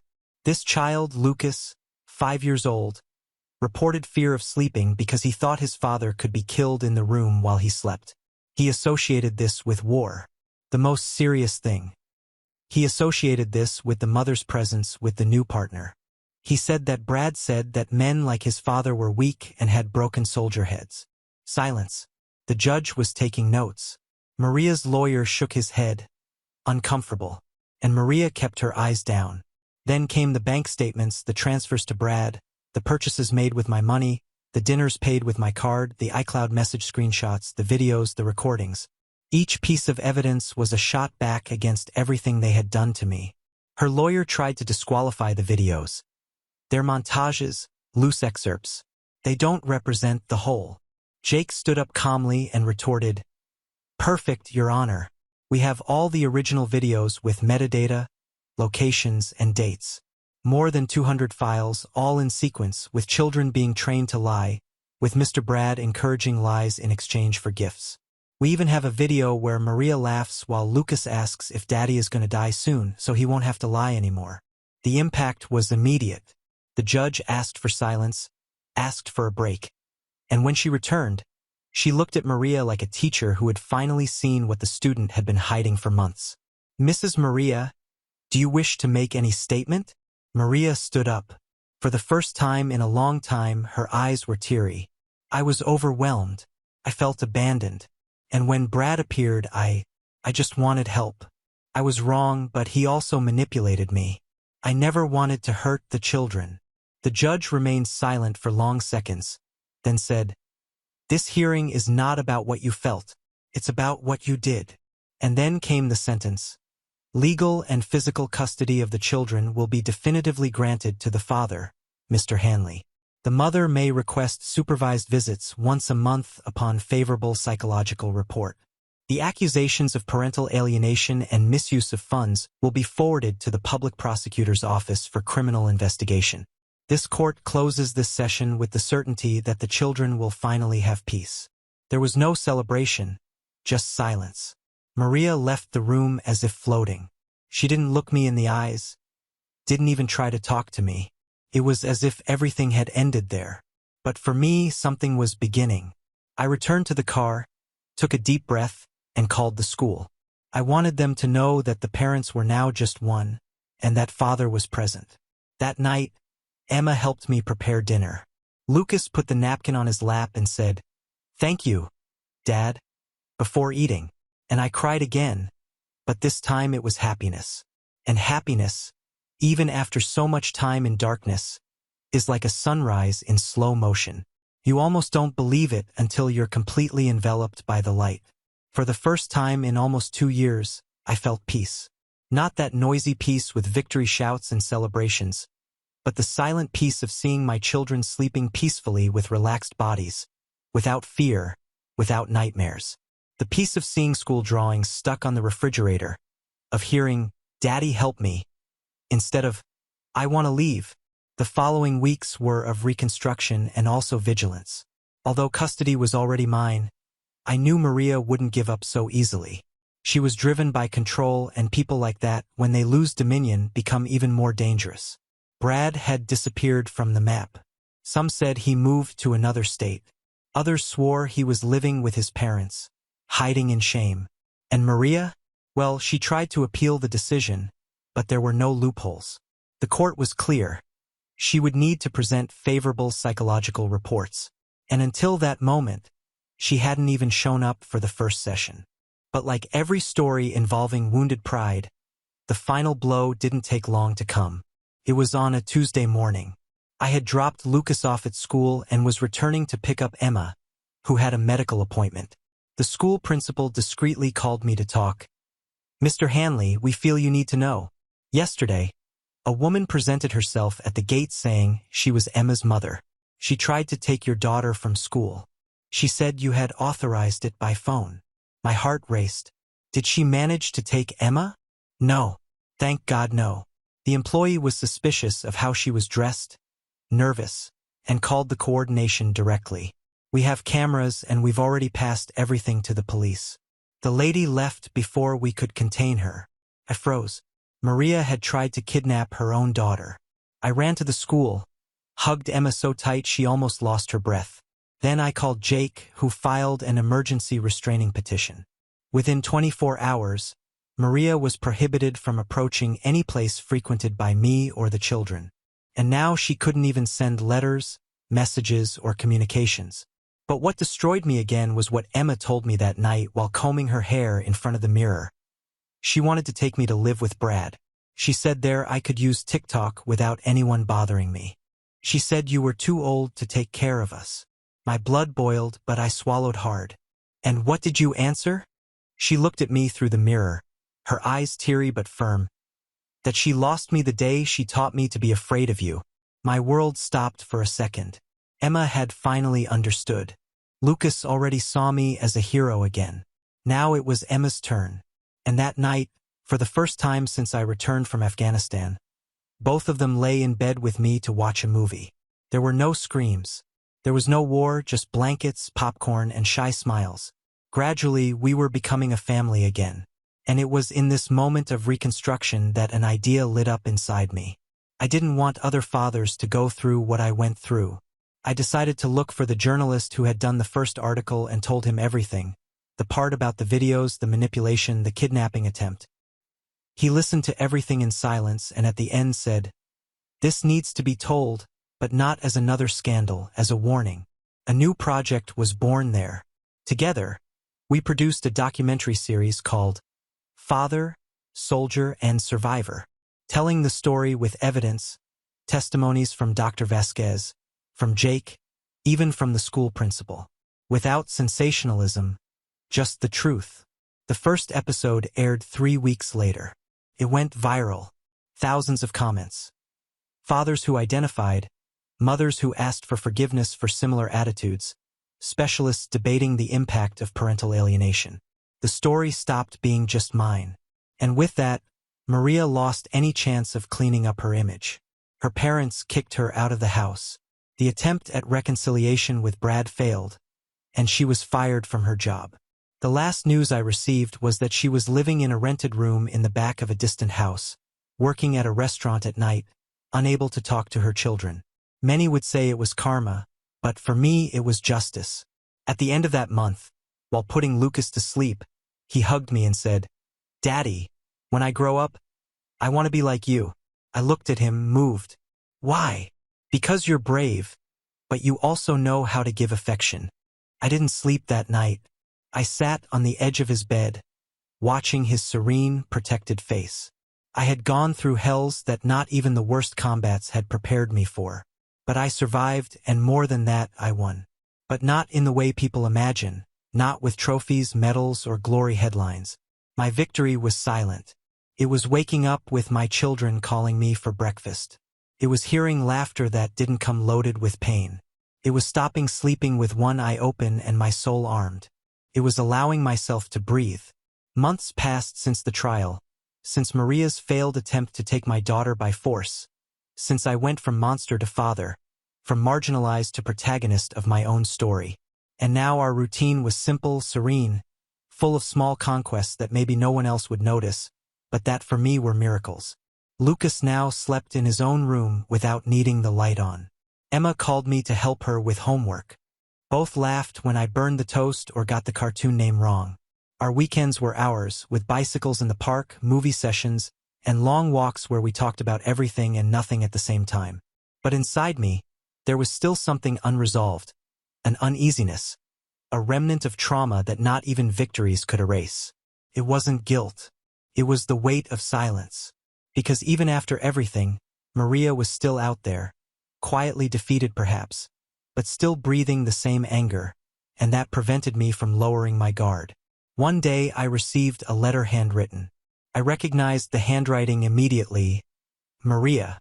I opened it with my stomach churning. It was short and curiously without apologies. You won.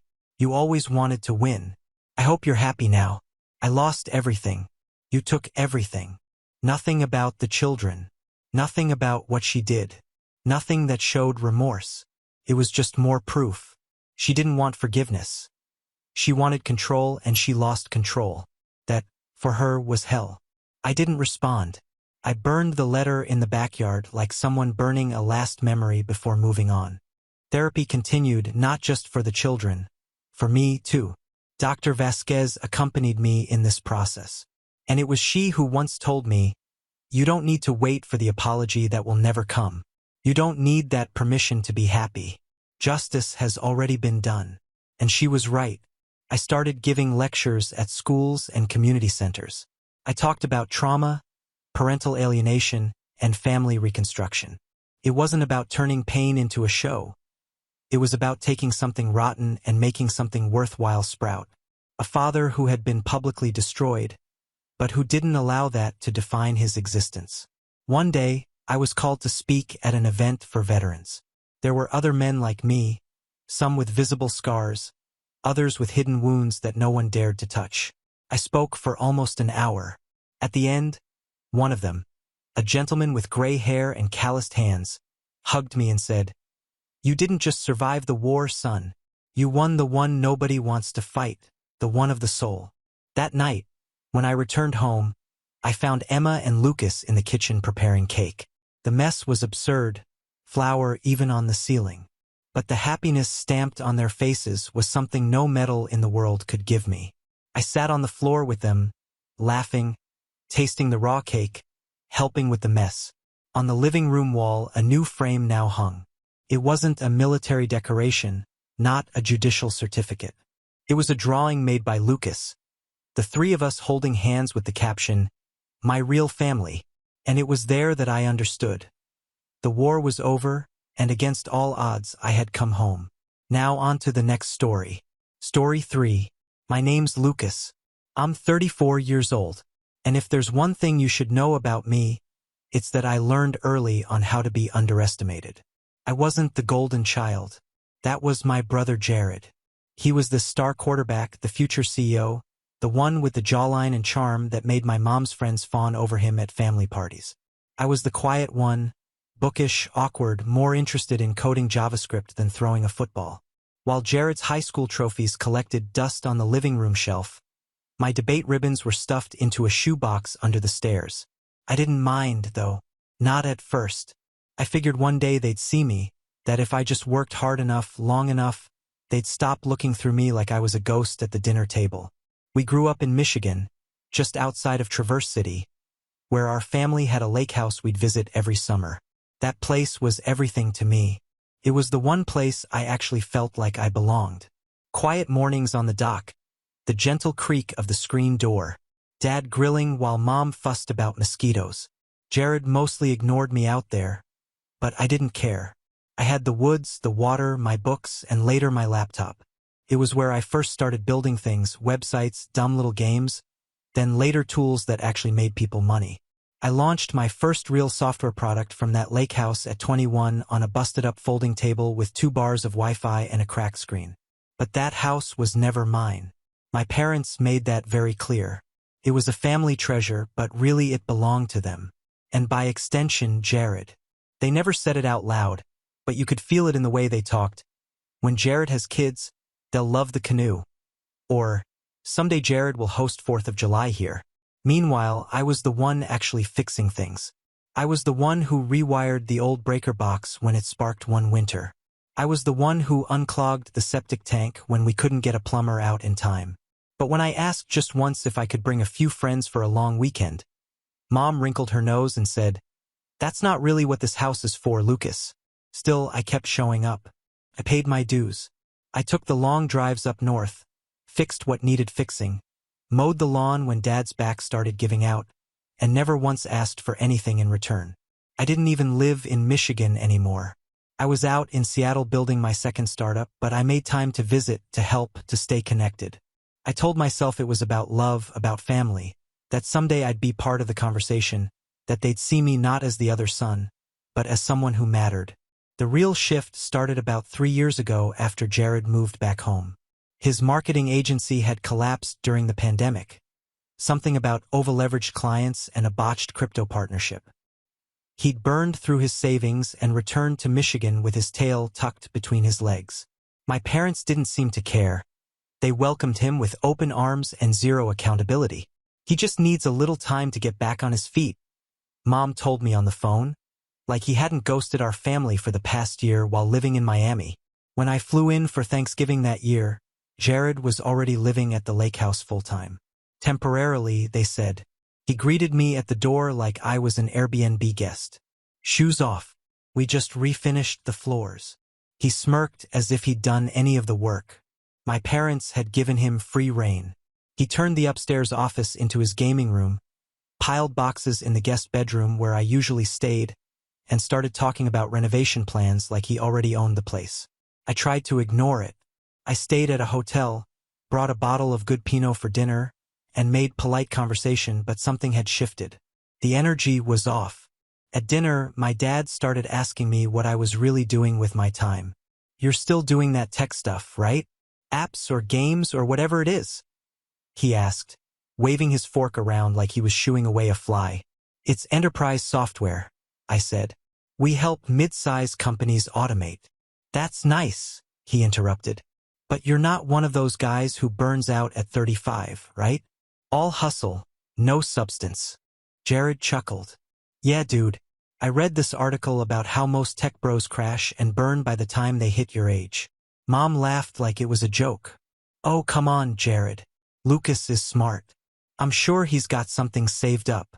Something, like I wasn't even worth specifics." I clenched my jaw, smiled politely, and took another bite of stuffing. I could have said 1,000 things. I could have told them how my company had just closed a Series B, how we'd hired our 40th employee, how I was flying to Zurich in 2 weeks to speak at a tech conference. But I didn't because I knew it wouldn't matter. Not to them. Not when it wasn't their definition of success. That Christmas was worse. I arrived late. My flight had been delayed and I landed in a snowstorm. When I pulled into the driveway at the lake house, there was no spot left for me to park. Jared had 3 cars there, including one shiny new leased BMW he absolutely could not afford. I ended up leaving my rental at the bottom of the hill and trudging up with my suitcase, boots sinking into fresh snow. Inside, it was like walking into someone else's house. Jared's girlfriend, some Instagram model turned wellness coach named Britt, was lighting candles all over the place, even though Dad was allergic to most scents. The living room had been redecorated. All the rustic furniture I'd grown up with was replaced by sleek white couches and gold-framed mirrors. Britt looked me up and down when I entered. She didn't even say hi, just, "Oh, you're Lucas.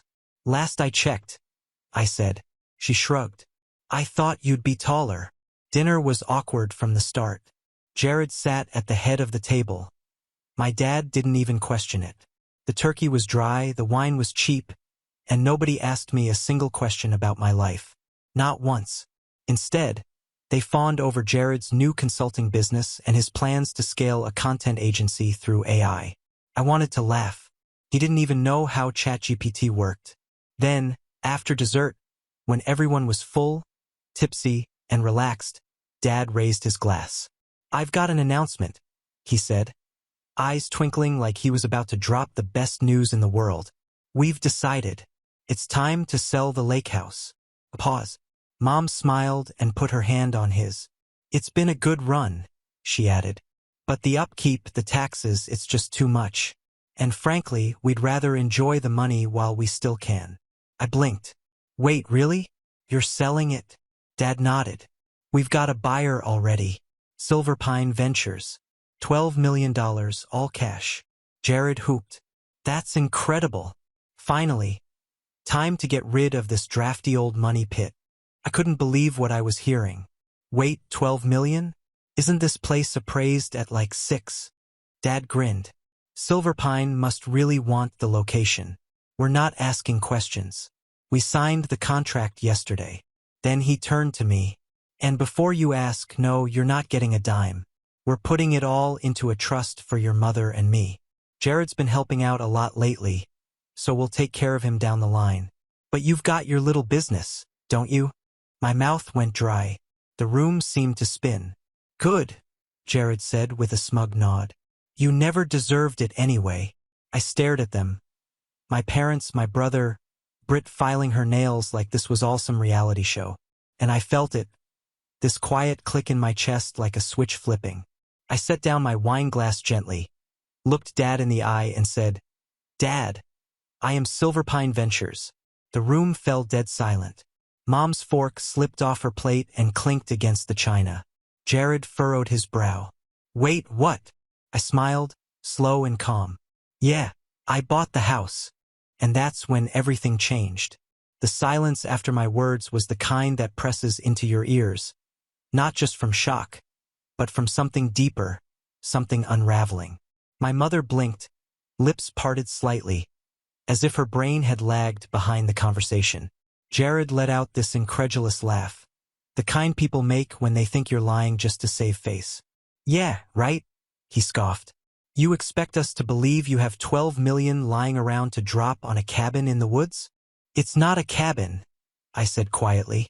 "And yes, I do."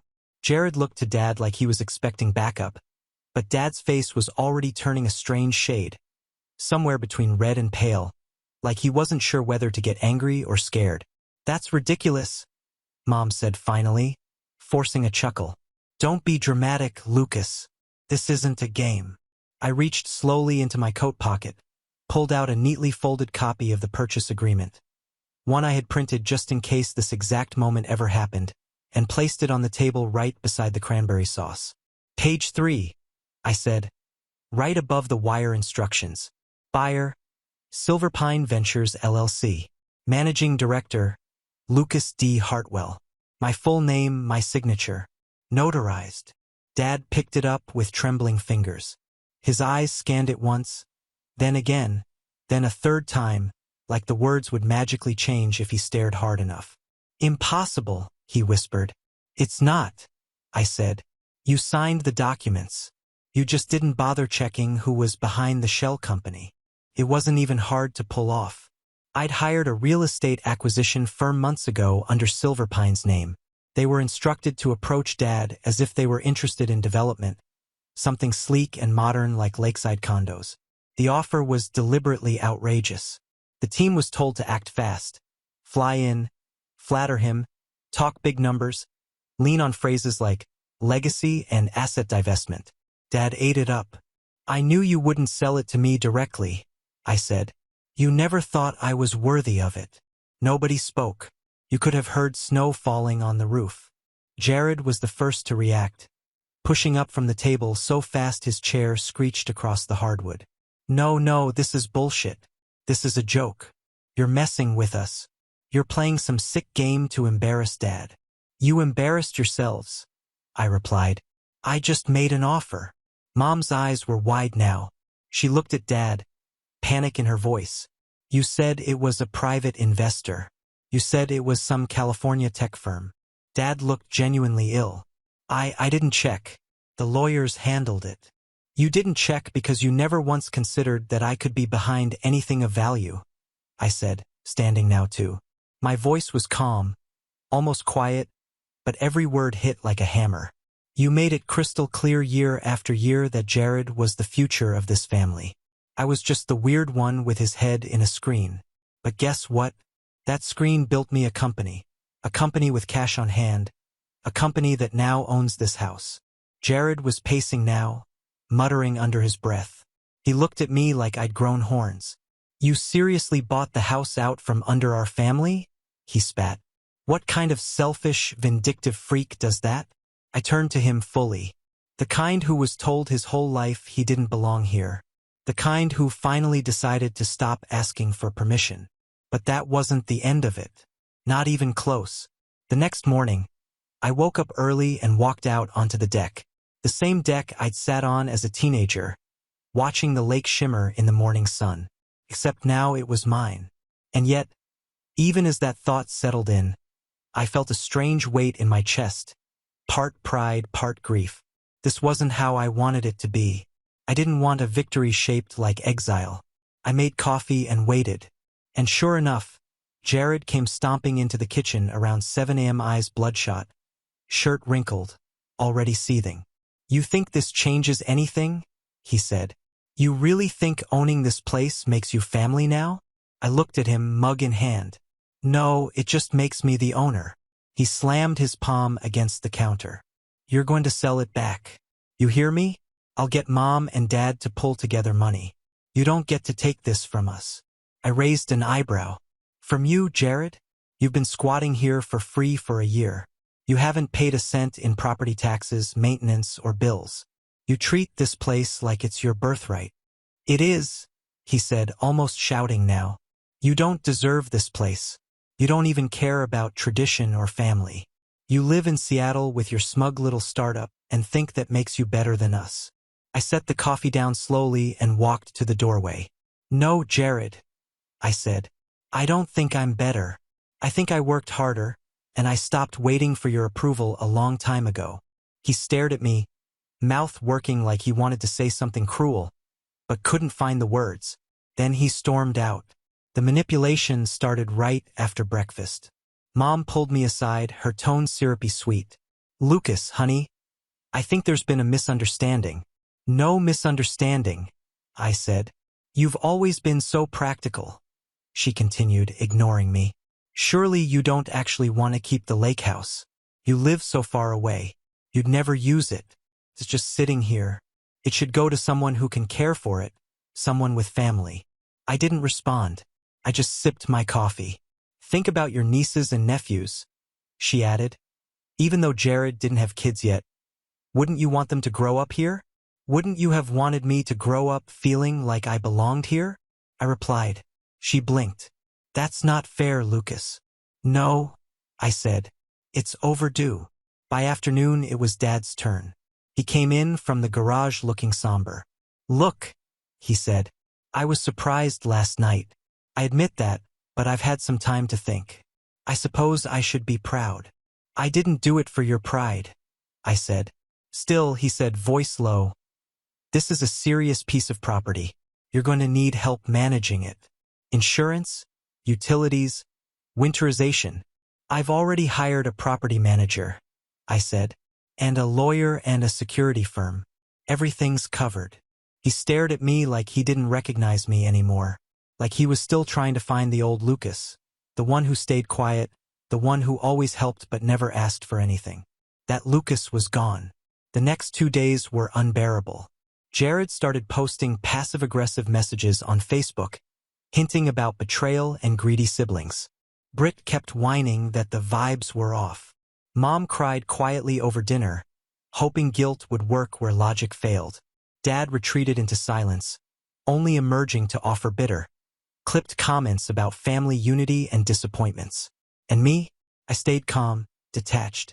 I went for walks, made quiet calls to my legal team, and arranged for renovations to begin in the spring. Because what they didn't know was that the house wasn't the only thing I'd bought. But that part comes later. Right now, the air is thick with tension and the walls feel like they're closing in. Jared's rage is simmering. My parents are scrambling for control. And me, I'm just watching it unfold because I haven't even told them the whole plan yet. And when I do, everything they think they know, everything they cling to is going to fall apart. It happened on the third night. After the fake smiles, the backhanded comments, the stilted silences that came from a family quietly collapsing in on itself, I decided to stay in the guest room for the last few nights I was visiting. Mostly to keep an eye on things and because, well, technically it was my house now, but also because something didn't feel right. There was this tension in the walls, this low hum of desperation. Like the people who used to dismiss me had finally realized I held the only lifeline they had and they were panicking. That night, I was up late reviewing documents on my laptop when I heard voices in the hallway. It was past midnight, and the floor creaked as someone walked by my door. Then I heard the sound of Jared's voice. Low, angry, and someone else. Dad. I paused my music and listened. She doesn't trust me, Jared was whispering. You saw the way she looked at me when I suggested staying through January. She's just worried about appearances, Dad replied. Your mother and I will talk to her. You can stay as long as you need. I'm not going to be homeless, Dad. I put everything into that agency. And now he's acting like he's the king of the castle. A pause. You promised, Jared said, voice shaking. I know, Dad, and we're going to fix it. Just let me handle it. Lucas has always been soft. He'll come around if we press the right buttons. Soft. That word stayed with me like a hook in my ribs. But it was what I heard next that changed everything. You got the copies, right? Jared asked. Yeah, Dad said. They're in the study. Good. He's flying out Monday. That gives us 2 days. I didn't know what copies they were talking about, but I knew that tone. The whisper of a plan being made behind my back. It had the same venom as all the other times they made decisions without me. Like when they sold my childhood bike in a garage sale without asking, or when they forgot to tell me they refinanced the lake house and put Jared's name on the deed, something I only discovered later when I requested public records during my acquisition process. That's how I'd found out Jared had been on the title for a short time until they removed him to make the sale go through smoothly. They didn't even ask why the buyer wanted it in cash. They were too busy counting imaginary money. Now they were planning something again. I waited until the hallway was silent, then crept out of my room and padded barefoot down the stairs. The study door was closed but not locked. Inside, the light was still on. At first glance, nothing seemed out of place. The same old leather chair, the cluttered desk, the antique lamp Mom refused to get rid of because it was your grandfather's. But when I checked the bottom drawer, I saw it. A thick folder labeled in Jared's handwriting, Plan B. Inside were half-printed documents, some fake, some clearly drafted with a lawyer. There was an unsigned affidavit claiming I'd lied about my identity to acquire the property. Another one said I'd used manipulative tactics to coerce an elderly couple into selling their generational home under false pretenses. There was even a fake email exchange supposedly between me and a real estate fixer where I bragged about tricking some boomer into giving up his precious lake house. My mouth went dry. They weren't just planning to guilt-trip me. They were planning to sue me or at least threaten to sue me. Jared must have dug through my social media, scraped together enough data to make fake screenshots. The whole folder was a bluff, but one designed to weaponize my silence, to scare me, to make me back off. I sat back on my heels, folder in hand, staring at the papers like they were written in a foreign language. This wasn't just manipulation. This was war. When I confronted them the next morning, the performance they put on was Oscar-worthy. I waited until we were all seated at the breakfast table, eggs, toast, the usual, then placed the folder right in front of Jared's plate. You left this in the study, I said casually. He froze. Dad stiffened. Mom blinked like she didn't know what she was looking at. What's that? She asked, reaching for it. Jared snatched it before she could touch it. Just some notes, he said. Old files. I tilted my head. Notes about what? Your fake lawsuit? The one where I apparently scammed you out of a house I legally bought. You were spying on us? Dad barked. You were conspiring against me? I said, rising from the table. This isn't about real estate anymore. This is about control. Mom finally found her voice. Lucas, you're being paranoid. Nobody is trying to hurt you. I laughed. Actually laughed. Really? Then what's this? I pulled out one of the fake emails. This one says I bragged about tricking you. Want to tell me who wrote that? Because I didn't. And it's time-stamped 3 days before I even made the offer. Dad stood, chest puffed out. That's enough. You've made your point. We were just trying to protect what's ours. What's yours? I asked. You mean my house? His jaw clenched. This house has been in our family for generations, he said. You don't get to swoop in with money and take it like a thief. You sold it, I said. No gun to your head. No trick. You sold it because you thought I was beneath you. That landed. Even Mom winced. I gave you every chance to be part of this family, I continued. Every time you ignored my achievements. Every time you made Jared the favorite, even when he was drowning in debt. Every time you needed help and I came anyway. And this is how you repay me. Silence. I'm not soft anymore, I added. So here's what's going to happen. You've got 48 hours to vacate. And if I find one more forged document, I will press charges for fraud. You wouldn't, Jared spat. I smiled, cold, quiet, and final. I would, and I'll win. He threw his fork across the room. It clattered to the ground like a shot fired in a dead room. Britt let out a little gasp and bolted from the table. Mom reached for Jared's hand, but he pulled away, red-faced, humiliated. I turned and left the room. That was the day I stopped being their son in their eyes and started being a threat. But what they didn't know yet, what I hadn't told them, is that this house was only one part of the web I'd been quietly spinning. And the next move would shatter whatever illusion of control they still had.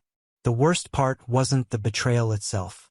It wasn't even the fake lawsuit or the lies they were willing to put to paper to make me look like a predator. I could deal with betrayal.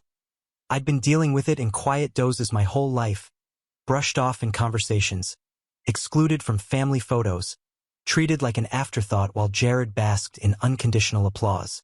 No, the worst part was the moment I realized I had hoped, deep down, despite everything, that this would be different. That maybe, just maybe, this one would make them see me. I thought that if I pulled off something big enough, smart enough, clean enough, undeniable, they'd finally stop pretending like I didn't belong. That they'd look at me the way they looked at Jared at his high school graduation, or when he announced he was opening his own agency, like they were proud. But instead, they saw a threat and treated me like one. After the breakfast confrontation, the house turned cold. Not literally, though. It was the middle of December, but in the way people spoke or didn't. The next 24 hours were suffocating. Nobody made eye contact. Jared started locking the bedroom door he and Britt were staying in, like I was going to storm in and throw them out myself. Mom tiptoed around me, clinging to an apron she didn't need to wear, offering tea with a forced smile and glassy eyes. Dad stopped speaking entirely, unless it was to bark orders about the thermostat or grumble to himself while standing outside in the snow. I spent most of those hours in the upstairs den. It was the only place left in the house that still felt untouched, where the old pine shelves still held my childhood books, where the draft under the window hadn't been patched for years. I curled up in the same old armchair I used to sit in when I was 13, legs now far too long to fold comfortably underneath me, and stared at the fireplace. It had been years since anyone had lit it. That night, I tried calling someone, just someone who might understand. I dialed Mia, my old college roommate turned best friend. She'd been with me since the first startup, through all the long nights and ramen dinners, back when I still coded everything by hand and we used duct tape to hold up whiteboards. She answered on the second ring, her voice groggy from the time difference. "You okay?" she asked immediately. I didn't answer right away. I finally said. I bought the house for all the wrong reasons. She was quiet for a second. Then, talk to me. So I did. I told her everything. How I'd built Silverpine in secret. Funneled the deal through acquisition firms so Dad wouldn't know it was me. How I'd poured months into the logistics just for that one moment of poetic justice. And how now, after finally pulling it off, it all felt hollow. "They were never going to accept you, Lou," she said gently. "You know that, right?" I nodded, even though she couldn't see me. I thought if I played their game better than they ever did. I trailed off. But they just keep moving the goalposts. That's because they were never going to let you win. You were always just a placeholder for their disappointment. We stayed on the line for another hour. She didn't tell me what to do. She didn't have to. Just hearing someone see me, really see me, was enough to keep the grief from swallowing me whole. Because that's what it was, really. Grief. Grief for the family I thought I could still have. Grief for the boy who used to carry a toolbox to fix broken steps on the deck, hoping someone would say thank you. Grief for the man who built an empire just to be noticed at a dinner table. The next morning, I didn't go downstairs. I stayed in the den, opened my laptop, and started making lists. Real, concrete, brutal lists. Eviction logistics, timelines, legal contingencies, asset tracing. I tried to play nice. I gave them time. I gave them dignity, but they'd crossed a line. Still, I wasn't going to scream. I wasn't going to throw dishes or slam doors or do anything they could twist into another reason to paint me as unstable. I'd been the ghost in the house long enough to know how power worked in silence. So I did what I do best. I started planning. First, I called my lawyer, Melinda, a whip-smart real estate attorney who didn't flinch at family drama. I explained the documents I found, sent her photos, gave her access to the shared folders I'd already created in anticipation of trouble. These documents aren't just fake, they're sloppy, she confirmed. If they try to file anything using these, we counter with fraud and defamation. I'll get a restraining order drafted if needed. Second, I reviewed the sale terms again. Buried deep in the contract, thanks to a clause I'd insisted on, was the residency rider. All previous occupants were to vacate within 72 hours of sale unless a formal lease was signed. I'd extended that window to be generous. They were now on hour 62. No lease, no agreement, just squatters with good winter coats. Third, I forwarded a private message to my property management firm. Subject: January transition. In it, I detailed the plan to begin renovations in January. Full gut of the basement, structural inspection, rewiring, a second-floor studio, the works. They'd need the property cleared. Jared wouldn't be thrilled. I started organizing digital folders, filing everything by category: legal, communication, contracts, photos. My lawyer would be pleased. This wasn't just business now. It was protection. By mid-afternoon, Mom tried again. She came to the den, tray in hand. Tea, biscuits, a sad little cloth napkin folded into a triangle. Just wanted to talk, she said softly. I didn't invite her to sit, but she did anyway. You know, she started, voice trembling. We only did what we thought was best for you boys. Stop, I said without raising my voice. Don't rewrite it. You didn't do what was best. You did what was easiest. Jared was loud and shiny, and I was quiet and inconvenient. So, you backed the son who made you feel proud in public. Her hands trembled around the tray. I never stopped loving you, she said. I never said you did, I replied. But love without respect is just guilt with a smile. That silenced her. I didn't kick her out of the room. She left on her own after a minute, eyes watery, mouth pressed into a thin line. And me? I just kept working because this was what I did best. Building from the wreckage, turning broken pieces into systems, blueprints, power. But I won't lie. That night, when the house was quiet and I sat alone in the den, staring out at the frozen lake, I cried. Not loud, not long, but deep. The kind of cry that knots your chest and doesn't let go. Because no matter how much money you make, no matter how many victories you earn, being unwanted by the people who made you hurts. Still, I wiped my face and I kept planning because soon, very soon, the storm would break. And when it did, I would be ready. The sun rose slowly the next morning, casting a pale orange glow across the frozen lake. I stood at the window, coffee in hand, watching the light stretch across the water like it was reclaiming something. The den was quiet, the house even quieter. It was the final full day of their 72-hour grace period. They didn't know it yet, but today marked the end of whatever fantasy they'd been clinging to, the one where they still held the reins. I'd spent the night finalizing every detail. The locksmith was scheduled for Monday morning, just after their time expired. The property manager would arrive shortly after to assess the place. My legal team had reviewed every clause in the contract and prepared a formal notice of possession. Everything was lined up. But beyond the legal logistics, something else had shifted. I had shifted. Something in me had gone still. Not dead, not cold, but quiet, grounded. A part of me, the part that had always wanted to be chosen, to be accepted, had finally stepped back. And in its place was something stronger, clarity. I didn't need them anymore. And strangely, that realization didn't hurt. Freed me. I left the house just after sunrise. Drove into town down roads I hadn't seen in years. Traverse City had changed. Sleeker restaurants, boutique coffee shops, a new co-working space where an old hardware store used to be. I parked and walked into a quiet cafe I used to visit back in college. The barista was different, but the smell was the same. Bitter espresso, faint cinnamon. I ordered my usual black coffee with a splash of cream and found a seat near the window. Then I opened my laptop and got to work. While my family wallowed in confusion and passive-aggressive silence back at the house, I was signing a 6-figure contract with a European logistics firm to license our enterprise dashboard software. They had dozens of warehouses and were hemorrhaging money due to inefficiencies.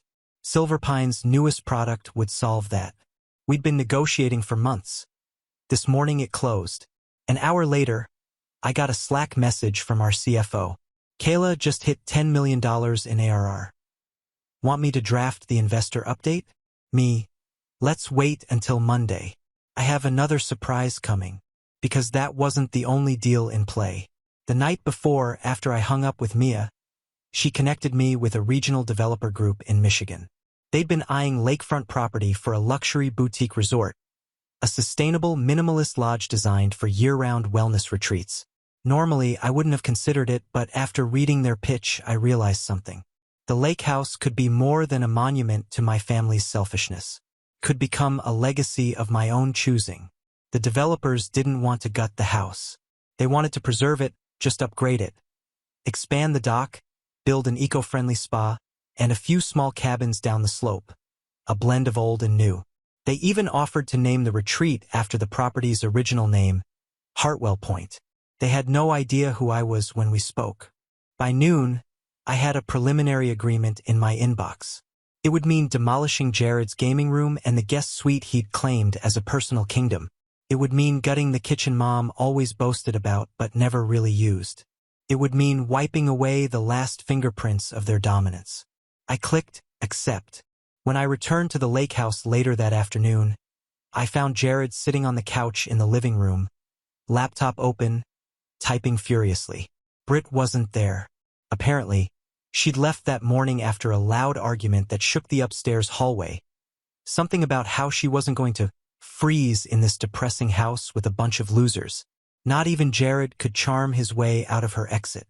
Mom was in the kitchen, red-eyed, pretending to rearrange the spice rack. Dad wasn't home. He'd driven into town early and hadn't come back yet. But his truck was still in the driveway, which meant he was likely off somewhere, licking his wounds. I didn't care. I was done offering space to people who only saw me when it suited them. Jared looked up as I entered, eyes bloodshot. You're going to regret this. No, I said. You are. He slammed his laptop shut. You think you're the good guy in this? You bought your way into a house you were never meant to own. You think that makes you powerful? It just makes you a snake in a suit. I tilted my head. You want to talk about snakes? I have the forged documents, the fake emails. A lawyer who's already filed them with a time-stamped record. If I wanted, I could sue you into the next decade. But I haven't yet. His mouth opened, closed. He looked lost, like he couldn't understand how the rules had changed without his permission. You don't belong here, he mumbled. I own here, I said. I walked past him, set my laptop on the dining room table, and called the property manager on speaker. Hey, Tanya. Just confirming the walkthrough on Monday. Her voice came through clear and professional. Yes, 9 a.m. sharp. Locks will be changed by 10 o'clock. Crew arrives by noon. I turned toward Jared, made sure he heard every word. Perfect, I said. Let's bring this place into the 21st century. He stormed out, muttering curses under his breath. I didn't follow him. I had too much to do. Over the weekend, I finalized the retreat proposal. I spoke with architects, environmental consultants, and local contractors. I looped in my assistant to coordinate timelines, tax filings, and city permits. And on Sunday evening, as the sun dipped behind the trees, I opened the email from my CPA confirming what I already suspected. Silverpine Ventures now held $13.7 million in retained earnings. Enough to fund the renovation, enough to expand, enough to buy out the neighboring plot that my father once joked about, but never had the guts to pursue. It wasn't just a lake house anymore. It was a headquarters, a statement, a reclaiming. That night, I poured a glass of scotch, stepped out onto the deck, and breathed in the sharp winter air. Below me, the lake was silent, frozen, and still. The stars shimmered in the sky above, clearer than I remembered. I wasn't angry anymore. I wasn't even sad. I was focused because soon the hammer would fall, and everything they built on favoritism and lies would crack. By Monday morning, the temperature had dropped below freezing. A heavy fog rolled in from the lake, blanketing the trees in a soft, bone-white mist. The house looked almost peaceful, like something out of a postcard. But inside, the walls were tight with tension. It was 8:55 a.m. I stood by the front door, dressed in a dark wool coat, a folder of legal papers in one hand, and a mug of coffee in the other. The locksmith's van pulled into the driveway right on time. Right behind it, Tanya's SUV crunched over the frozen gravel. She stepped out with a clipboard in one hand and a Bluetooth earpiece in the other, dressed like someone who'd evicted 5 people before noon. Jared came down the stairs, still half asleep. Hair a mess, sweatpants twisted. He froze when he saw Tanya and the locksmith unloading gear. "What is this?" he barked. "Notice of possession," I said, handing him a printed copy with my signature and a timestamp from the county clerk's office. "You've overstayed your grace period. You're kicking me out?" His voice cracked like a teenager's. "Are you serious right now?" "Very," I said. "The locks will be changed within the hour. Tanya's team will begin the initial inspection and renovation prep this afternoon. You'll want to be out before then." "You're unbelievable," he snapped. "You think money makes you untouchable?" "No," I replied calmly. "But contracts do." I turned my back on him and walked outside. The cold bit at my skin, but I didn't care. I stood beside Tanya as the locksmith worked, the clinks and whir of his tools echoing off the front porch. "Don't worry," she said. "We've handled worse. This will be smooth." And it was. Jared had packed hastily, probably assuming he'd come back later once I cooled off. He didn't yet understand that this wasn't a tantrum. This was a chess match, and he was already 3 moves behind. By noon, the locks were changed. By 2 p.m., Tanya's team had walked every inch of the house, documenting damage, marking walls with blue tape, and preparing contractor access. By 4 o'clock, I was alone again. But I wasn't finished, because while they'd been clinging to the past, I'd been building something far bigger. Silverpine had been growing quietly for the past 4 years. Steady, intentional, out of the spotlight. We didn't chase press or flashy investments. We just built tools that worked. We didn't need a viral moment. We just needed time. And now, with our ARR crossing 8 figures and our latest software solution about to enter closed beta for Fortune 500 clients, we were no longer a small player.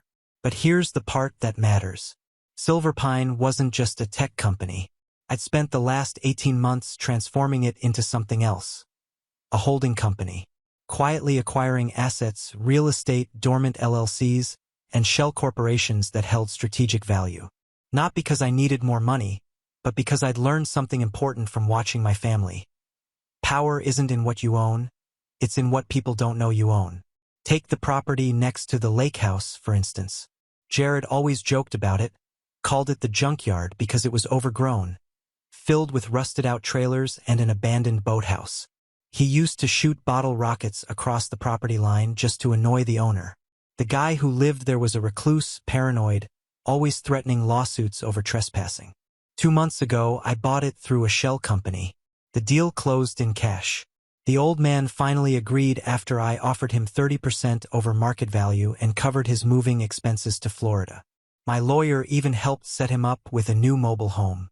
The moment I got the deed, I had my development team fly in and drone scan the entire lot. The soil was clean. The slope was perfect for runoff. And most importantly, it came with water rights Jared never knew existed. Because of those water rights, I now controlled access to the dock and the inlet that fed the entire lake's boating route. Why does that matter? Because the local marina's lease was up in 8 months, and they depended on that inlet. I'd already started negotiations to purchase the marina's land outright and move operations to a newly designed private dock, one that would be built right behind the lake house on my shoreline. I wasn't just reclaiming the property, I was rerouting the economy around it. A week later, my assistant confirmed the LLC paperwork was finalized for Hartwell Point Retreats, a luxury eco-resort that would include wellness cabins, a spa, a private marina, and a smart conference center outfitted with Silver Pine's AI tools. It would be sleek, discreet, high-ticket, and every guest would pass under a sign with my last name carved into the frame. The kicker: the local tourism board had reached out earlier that day. They wanted to feature the project in their spring promotion. Said they were thrilled a Michigan native was reinvesting in the community. They asked if I'd do a brief interview. I hadn't even told them my real last name yet. That night, I sat alone in the upstairs study, my study now, and opened an old memory box I hadn't touched in years. Inside were photos. Me and Jared at the lake as kids. Dad grilling shirtless. Mom sunbathing with a magazine. There was even a Polaroid of me with a fish I caught when I was 7, beaming with pride. On the back, in Mom's handwriting, Jared helped him bait the hook. He hadn't. I'd done it myself. Even my memories had been rewritten. But now I was the one writing the story, and the final chapter was coming because just yesterday Jared made one last mistake. He went to our uncle. Uncle Ray was the executive of my grandparents' trust. A man I hadn't spoken to in years, but who always seemed to orbit the family drama like a distant planet. Jared had called him to complain about my power trip, hoping to rally sympathy. Instead, Uncle Ray called me. Turns out there was one asset left in the trust that hadn't been distributed. A plot of land just south of the lake, left to the most responsible heir. Uncle Ray had been watching quietly for years. After our call, he said simply, "I think I've made up my mind. He's transferring the deed to me next week." I thanked him. I didn't gloat. I didn't brag. I just thanked him, because sometimes revenge isn't about destruction. Sometimes it's about inheritance. And now I had everything I needed. The house, the land, the access, the legacy. It began with an envelope. Cream-colored, heavy paper. My initials embossed in silver on the flap. LDH, simple, elegant, deliberate. Inside, formal letters addressed to each member of the family. Mom, Dad, and Jared, on Silver Pine Ventures letterhead. The tone was professional, detached. No insults, no emotion. Just truth wrapped in legal formality. I'd spent weeks fine-tuning every word with my legal team, carefully choosing language that couldn't be misread or manipulated. They were hand-delivered on a quiet Tuesday afternoon while they were still reeling from the eviction and pretending like they had a case to build. I made sure to have them signed for proof of receipt. Each letter detailed the final terms. 1. Immediate forfeit of all keys, access codes, and possessions left on site. Anything not claimed by Friday would be considered abandoned and donated or destroyed. 2. Notification of property renovation and zoning changes. The home was to be remodeled into a boutique retreat and corporate innovation center. All sentimental items removed during demo would be stored for 60 days. After that, disposed of at my discretion. 3. Permanent ban from hosting or residing at the property without prior written invitation. Trespassing would result in legal action. Surveillance was already installed. 4. An addendum listing a cease and desist warning. Any future slander, threats, or attempts to contact my company's investors or partners would trigger immediate legal response. Jared received his last. I asked Tanya's assistant to personally hand it to him in the lobby of the co-working space where he was pretending to rebuild his career. She said he went pale as he read it, then muttered something about lawyers bluffing before storming out. But that was just phase 1. Phase 2 started the next week. Quietly, efficiently, I called Uncle Ray and confirmed the final paperwork for the southern plot was signed and recorded. The land wasn't worth much on its own, just a patch of forest with no view, but it sat on the only viable road leading into the lake house property. And with my newly updated zoning rights from the county, I now had full control over road access. Then I purchased the easement rights for the old trailhead that led to the public dock, an often overlooked detail in local property law. Jared had used that route his entire life, believing it belonged to the state. Didn't. It was privately owned now by me, and I closed it legally. Signs went up the next day. Private road. No through access. Violators will be prosecuted. I even installed the gate. When Jared came storming back, red-faced and furious, shouting at the crew laying concrete foundations for the new cabins, they didn't flinch. They simply handed him a laminated copy of the trespassing ordinance and asked him to step off-site. He tried calling my cell. I let it ring. He tried texting. I blocked him. He emailed. I forwarded it to Melinda, who responded with a perfectly worded cease and desist in a single closing sentence. Mr. Hartwell no longer wishes to engage. Meanwhile, my parents tried their own angle. Mom sent a long, rambling letter, half apology, half guilt trip, about memories and family history, and how she hoped I'd reconsider selling out to strangers. She included old photos. One of them was of me sitting on the porch steps when I was 10, holding a fishing pole too big for my frame. Jared stood beside me, smiling like he'd caught the fish himself. On the back, Mom had written, "Together always." I returned the letter unopened. Instead, I had a professional photographer shoot updated images of the newly cleared lot, the dock expansion, the foundation being poured for the wellness cabins. The photos were stunning. Sunlight reflecting off the water, snow glittering across the beams, crisp modern lines rising out of the earth. I uploaded the best one to the Silver Pine Ventures investor update page with a headline, Hartwell Point Innovation Center. Phase 1 begins. Then I scheduled the press release. A week later, the article hit the local paper. It was a full feature. Local tech founder transforms historic property into flagship retreat. They quoted me sparingly but respectfully, mentioned my Michigan roots, my desire to reinvest in the community, how the space would include eco-lodges, private retreats, and a state-of-the-art leadership lab for high-growth startups. The article went viral in the region. Everyone who had ignored me growing up suddenly wanted to shake my hand. Meanwhile, Jared's agency, his latest attempt at a comeback, was buried in debt. Turns out the investor he'd been bragging about ghosted him after one bad quarter. His clients, many of whom operated near the lake, were suddenly uncomfortable working with a guy band from the region's most high-profile development. One even reached out to Silver Pine directly, asking if we offered digital strategy consulting. I said we didn't, but I gave them the number of a young, up-and-coming firm we'd quietly invested in 2 months earlier, a firm I now partly owned. They got the contract and Jared got nothing. Dad tried to salvage his reputation, too.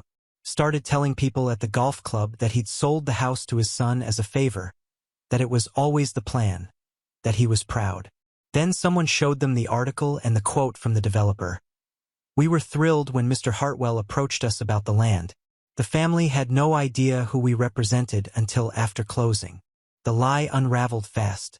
People started asking questions, and the truth, quiet, undeniable, began to spread. At one point, a former neighbor texted me a photo. Dad standing in his driveway alone, snow falling around him, staring across the frozen lake. No caption. He looked small, smaller than I'd ever seen him. I didn't feel joy. I didn't feel triumph. I just felt done. I'd spent a lifetime waiting for recognition, waiting for fairness. I realized I'd been chasing something they were never capable of giving. But now I didn't need it because they could no longer rewrite the story. They could no longer say he was just the quiet one, or he never really did much, or thank God Jared was around to help. No. Now, when people looked at the lake house, they saw me, my vision, my name, my power. And that was enough. The fallout didn't happen all at once.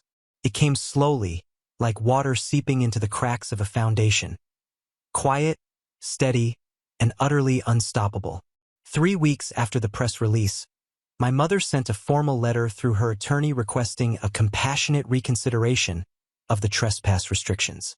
She wrote that she was struggling with the loss of the lake house and hoped I'd find it in my heart to allow visitation, at least during holidays. I didn't reply. Instead, my lawyer did.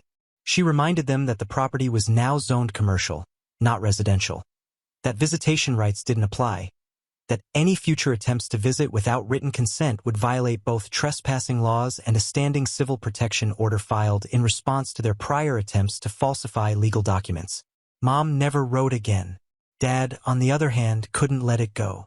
He tried spinning the story at his country club, claiming that I had pressured them into selling, that I tricked them with fine print, but no one bought it. Not after the local paper did a follow-up story on me. This time, covering the impact the retreat was having on local job creation, the sustainability grants we'd applied for, the partnerships with tech incubators and mental health programs. A community center donated in my name was already under construction on the south lot. The town had moved on, but Dad hadn't. He came by the property one last time, uninvited. I was on site overseeing the installation of the new glass panel dock when security radioed me. "There's a man trying to get past the gate. Says he's your father." I told them to escort him out calmly, respectfully. I didn't go down to see him. Later that night, I reviewed the security footage. There he was, standing at the gate in a worn flannel coat, older than I remembered, eyes glassy. He stared through the bars for nearly 10 minutes, not saying a word, not shouting, just staring. Then he turned and left. Jared spiraled faster. Word had gotten out about the forged legal documents. A small-time blogger picked up the story, how he tried to fabricate evidence to reverse the property sale. The article didn't gain national traction, but it made the rounds locally, just enough for potential clients to Google his name and decide, maybe not. His agency shut down 2 months later. He moved back in with our parents. I heard through mutuals that Britt was pregnant, but not with Jared's kid. She'd left him weeks before that letter was delivered and had already moved in with a dentist from Kalamazoo. I didn't feel pity. I felt distance. Clean, sharp, unbreakable distance. Because while they were unraveling, I was rising. The retreat opened that summer. The reviews were glowing. Hartwell Point became a haven for CEOs, artists, therapists, and thinkers. A place where people came to reset. The Smart Conference Center hosted industry roundtables. The eco-cabins booked out months in advance. The private dock hosted yoga at sunrise and strategy sessions by moonlight. And I stayed in the main house. My house. Renovated, modernized, reclaimed. One morning, I sat on the deck with Mia, sipping coffee as the lake glistened in the sun. She smiled, watching a group of guests kayak across the still water. "You did it," she said. I nodded. "Took me long enough." She tilted her head. "Do you miss them?" I thought about it. About the birthdays ignored, the praise reserved for Jared, the jokes made at my expense, the years I wasted waiting for people to see me. Then I shook my head. "No," I said. "They never existed. Not really. Just the version of them I wish they were." She didn't say anything. She didn't need to. We sat in silence, letting the morning stretch around us. And then, like fate couldn't resist one last flourish, my phone buzzed. It was a message from an unknown number.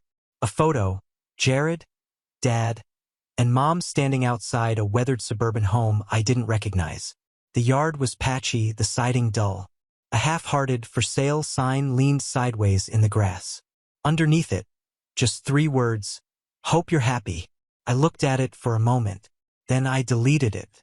I stood, walked to the edge of the deck, and stared out across the water. The lake was still, the house was quiet, and for the first time in my life so was I.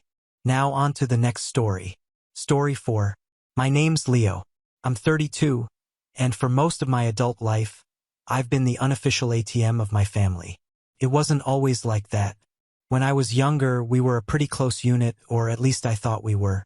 After my dad passed away when I was 20, I kind of stepped into the role he left behind without even realizing it.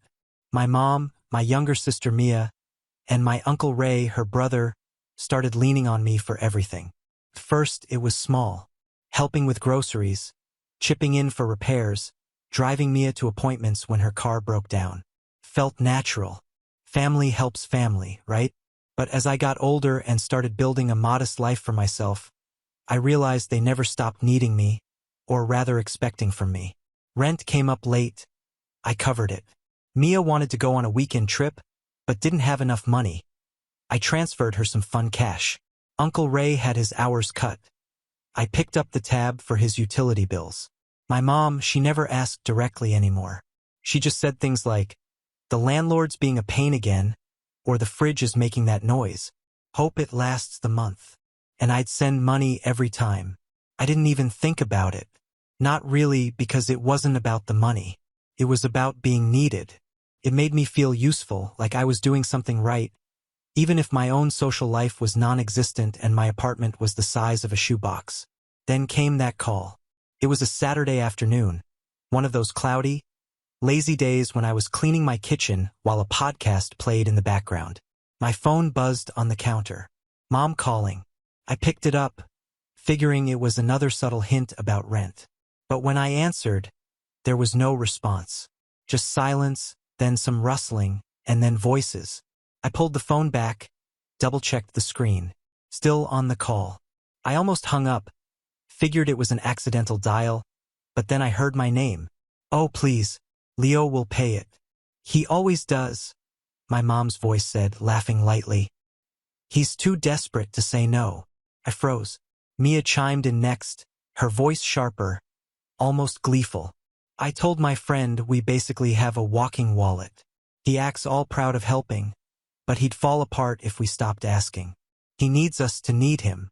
My stomach twisted, but I couldn't move. I just stood there clutching the phone as their laughter spilled through the speaker. I heard ice clink in a glass. Uncle Ray spoke next, his voice always a little too loud, like he thought everything he said was brilliant. "It's sad, really," he chuckled. 30-some, no wife, no kids, no real life. All he's got is us. Poor guy thinks money equals love." I didn't even breathe. My hand shook as I lowered the phone to the counter. I don't remember how long I stood there, listening to them roast me like I was some pathetic sitcom character. Eventually, the call dropped on its own. I sat down at the table, still gripping the edge of my phone. My first instinct was disbelief. Maybe I heard it wrong? Maybe it was out of context? But no, I replayed it in my head over and over, and there was no denying it. They weren't just mocking me. They knew what they were doing. They knew I was bending over backward to keep them afloat. And instead of being grateful, they were laughing behind my back. The worst part, they were right. I had built my life around being needed by them. Somewhere along the way, I'd convinced myself that being indispensable was the same as being loved. That if I stopped giving, I'd stop matching. I didn't call them out right away. I didn't send a furious text or demand an apology. I just sat with it. That night, I couldn't sleep. I kept hearing Mia's voice in my head. "He needs us to need him." The truth of it stung more than any insult. The next few days were a blur. I went to work, smiled at my coworkers, made small talk, but my brain wouldn't shut up.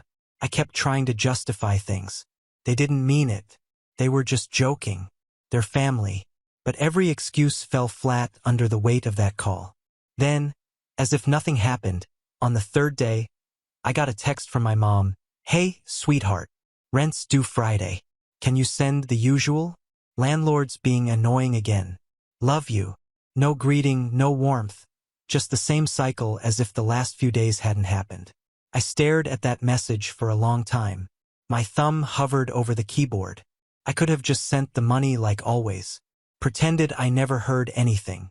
Part of me wanted to, the familiar part, the one that thought love meant giving. But something inside me had cracked. Not snapped in anger. Cracked open like a door, finally easing off rusted hinges. A realization had crept in through that space. They didn't love me more because I helped. They loved the help. They loved the money. They loved the convenience of me, not me. And suddenly, for the first time in years, I didn't feel desperate to say yes. I typed back one word, "No." Then I put my phone down and waited. The response didn't take long. "Excuse me?" came the reply. I didn't answer. I left it on read. 10 minutes later, another ping. "Leo, what's going on? You know we're counting on you. Don't be childish." I still said nothing. That evening, my sister messaged me, too. "Why are you being weird? If you're mad, just say it. Don't play games." It was almost funny. After years of unquestioned giving, the first no was met with confusion, like I'd broken some silent contract, like I was the unreasonable one. I went quiet for the rest of the night. No texts, no calls. I let them sit with it. But that wasn't the end. Not even close. Because a few days later, they showed up at my door. It was early evening when I heard the knock. Not the usual gentle tap of a neighbor, but the impatient, hollow thudding of someone who felt entitled to be let in. I glanced through the peephole, and there they were. My mom, Mia, and Uncle Ray, all standing shoulder to shoulder like some disheveled committee. I didn't open the door right away. I just watched them. My mom wore that tight-lipped smile she always used when she was trying to look sweet, but felt annoyed.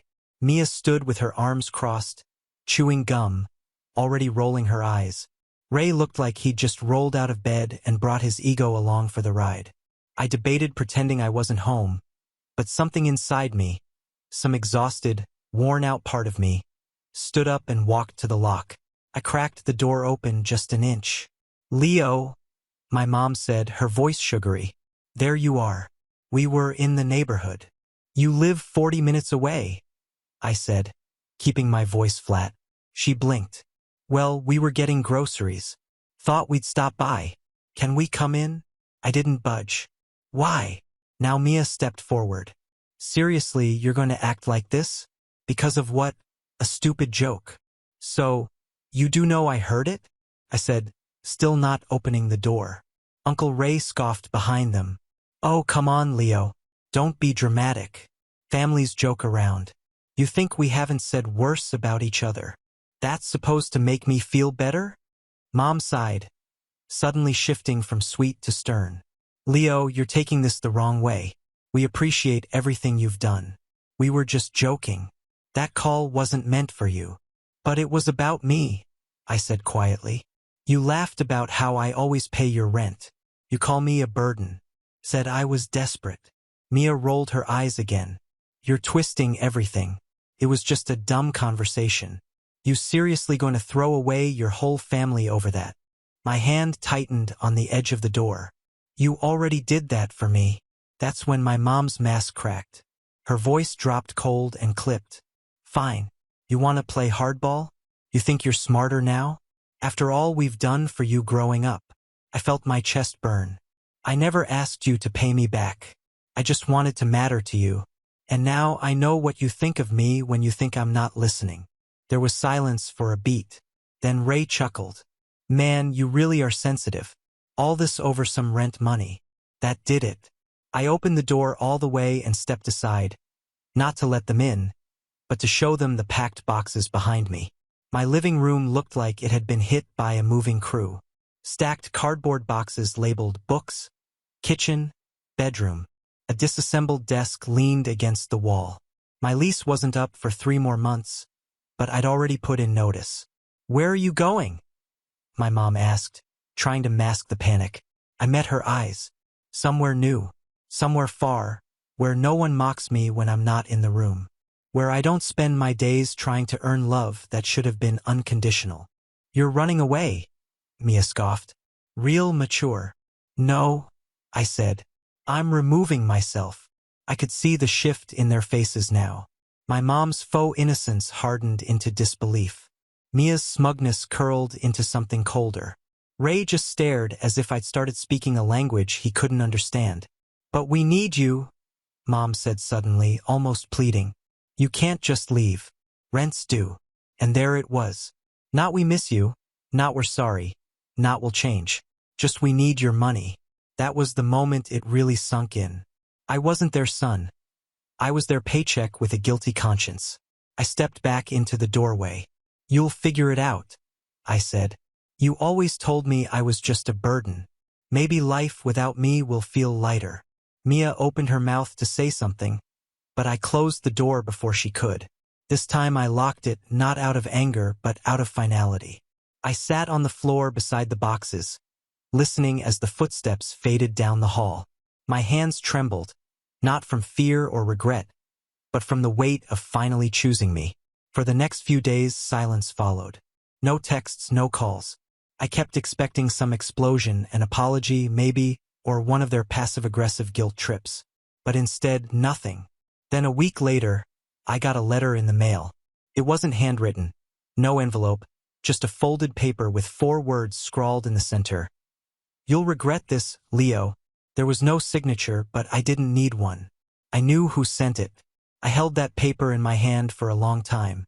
It was printed from a computer, not written by hand, which somehow made it colder.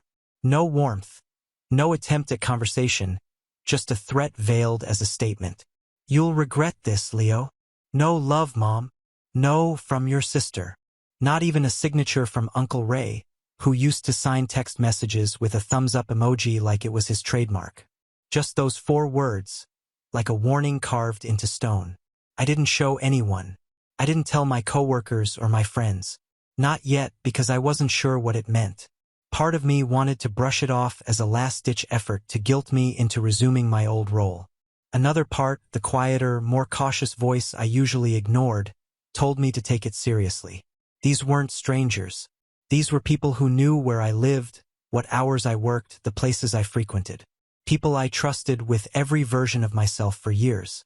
So I did what I never used to do. I created distance, physical and digital. I changed the locks, not because I thought they'd break in, but because I didn't want to sleep with the thought they could. I updated every password, canceled the shared streaming accounts they'd been using for free, and removed myself from the shared family calendar. Yes, that existed. I blocked their numbers, then unblocked them, then blocked them again. I was caught between a storm of second-guessing and a desperate need to finally breathe. But here's the strange part. Once the silence settled in, once the messages stopped and the space between us grew wider, I started hearing the echoes of who I used to be. Like one night I made pasta. Not because someone asked, not because I needed to deliver food to my mom or Mia forgot to shop again. Just for me. I lit a candle, ate slowly, took a photo, looked at it, deleted it. I didn't need to prove to anyone that I was okay. I just needed to be okay. But the letter never left my desk. It sat there, folded, quiet, a white flag pretending to be a bomb. And eventually, curiosity got the better of me. I decided to find out where it came from. I flipped it over, looked for postage, but there was none. No stamp, no mailing address, which meant it hadn't been mailed. It had been dropped off. That made my heart skip. I checked my building's cameras, something I'd never done before. I asked the landlord to let me take a peek, using the excuse that a weird letter showed up, which wasn't technically a lie. He agreed, barely looking up from his phone. The footage showed exactly what I feared. 3 days earlier, right before sunset, a figure in a gray hoodie walked up to the door, face tilted down, hoodie pulled tight. They didn't buzz in. Didn't need to. Someone else walked out and they slipped in behind them. Classic move. The person approached my floor, stood outside my unit for less than 10 seconds, slipped something under the door, and left without knocking. The timestamp, 6:42 p.m. That same evening, I'd been in the shower with my music on loud. I never even heard a footstep. I played the video back 3 times. The gate was familiar. Too familiar. Mia. The way she walked, the slight sway in her step, the way she adjusted her ponytail before she turned the corner. She always did that when she was nervous. So it wasn't a threat from a stranger. It was a message from my sister. And somehow that made it worse.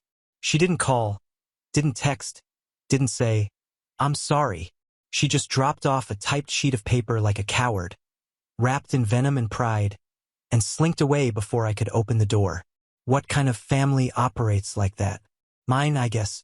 The next morning, I left the letter on the cafe table next to my coffee, staring at it like it might grow teeth and bite. I almost tossed it in the trash, almost lit it on fire just to feel dramatic. Instead, I pulled out my phone and started typing to Mia. Subject, about that letter. I stared at the blank message for nearly 20 minutes. My fingers hovered, then stopped. My chest tightened. I wanted to say something, anything to shake her, to break through whatever wall she'd built around herself that let her mock me so easily. But every draft I started felt like a return to who I used to be. So I deleted the email. I put my phone down. I grabbed my coffee and walked out, leaving the letter behind on the table like a ghost I was done carrying. But that didn't mean I was safe, because the next week my paycheck hit my account, except it was short by a lot. Confused, I logged into my bank account, looked at the transaction history. Everything looked normal until I spotted a transfer I didn't recognize. $1,250 sent to an account ending in numbers I didn't recognize. Except I did recognize it. It was Mia's account, the one I used to send her money to. The same account I deleted from my favorites weeks ago. The transaction had been scheduled automatically from a setting I forgot even existed. Scheduled monthly. Quiet, hidden in a section I hadn't thought to check. Set to repeat every 15th. The last one I hadn't canceled. I stared at the screen, my hands ice cold. It wasn't over. Not even close. I didn't sleep that night. I kept replaying everything. The call I wasn't meant to hear. The letter shoved under my door. And now this. A chunk of my hard-earned money silently funneled out of my account by someone who used to call me her favorite person when she wanted a new phone. It wasn't even the money that stung the most. It was the intent behind it. The quiet, calculated assumption that I was still too weak to notice, or worse, too spineless to stop it. At 2:34 a.m., I sat in the glow of my laptop, digging through every bank setting I could find. The automatic transfer had been scheduled months ago during a stretch when I was working overtime and juggling 2 side gigs just to stay afloat. It had somehow gotten buried under all the chaos. I canceled it immediately. I stared at the confirmation screen for a long while, then clicked through my statements to see how many payments had already gone out under my nose. 7 monthly payments of $1,250. All going straight to Mia's account. No questions asked. No thank you. Not even a joke about paying me back. $8,750. Just gone. I felt stupid. I hated how stupid I felt. Like I'd been sleepwalking through my own life while my family used my wallet like a shared resource. I used to laugh at stories like mine. Stories where the protagonist lets everyone walk over them while believing it's love. I used to say that could never be me. And yet here I was. By morning, I knew what I had to do. But I also knew I couldn't go in swinging. I tried the quiet exit. I tried no contact. I'd even tried passive resistance. None of it made a dent. These people didn't respond to distance. They responded to leverage. So I got some. First, I pulled every receipt, every bank statement, every text message requesting money, every transaction tied to Mia, my mom, or Uncle Ray. I highlighted the dates, labeled the requests, and tallied up the totals. Then, I went through every group text, every backhanded thank you I'd ever received that admitted who the money came from and why. By the end of the week, I had a 12-page document, cold, factual, detailed. Then I went a step further.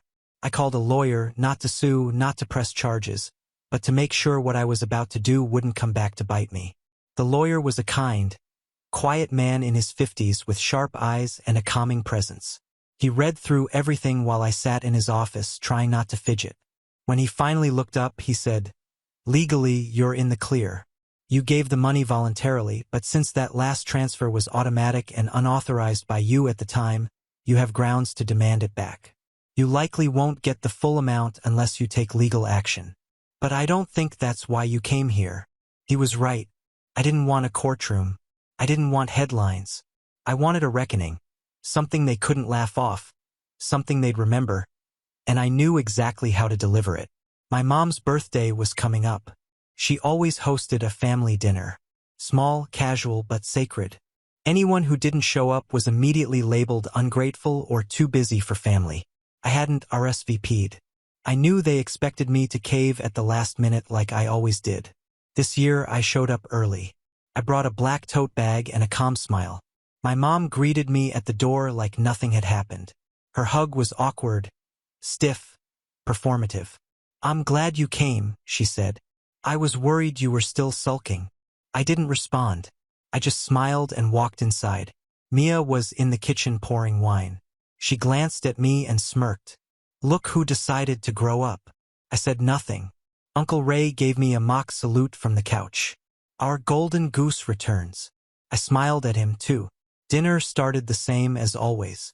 Hot roast, mashed potatoes, cheap wine, and even cheaper conversation. They laughed. They gossiped. They nudged me with jokes and half-hearted compliments, trying to pretend things were normal again.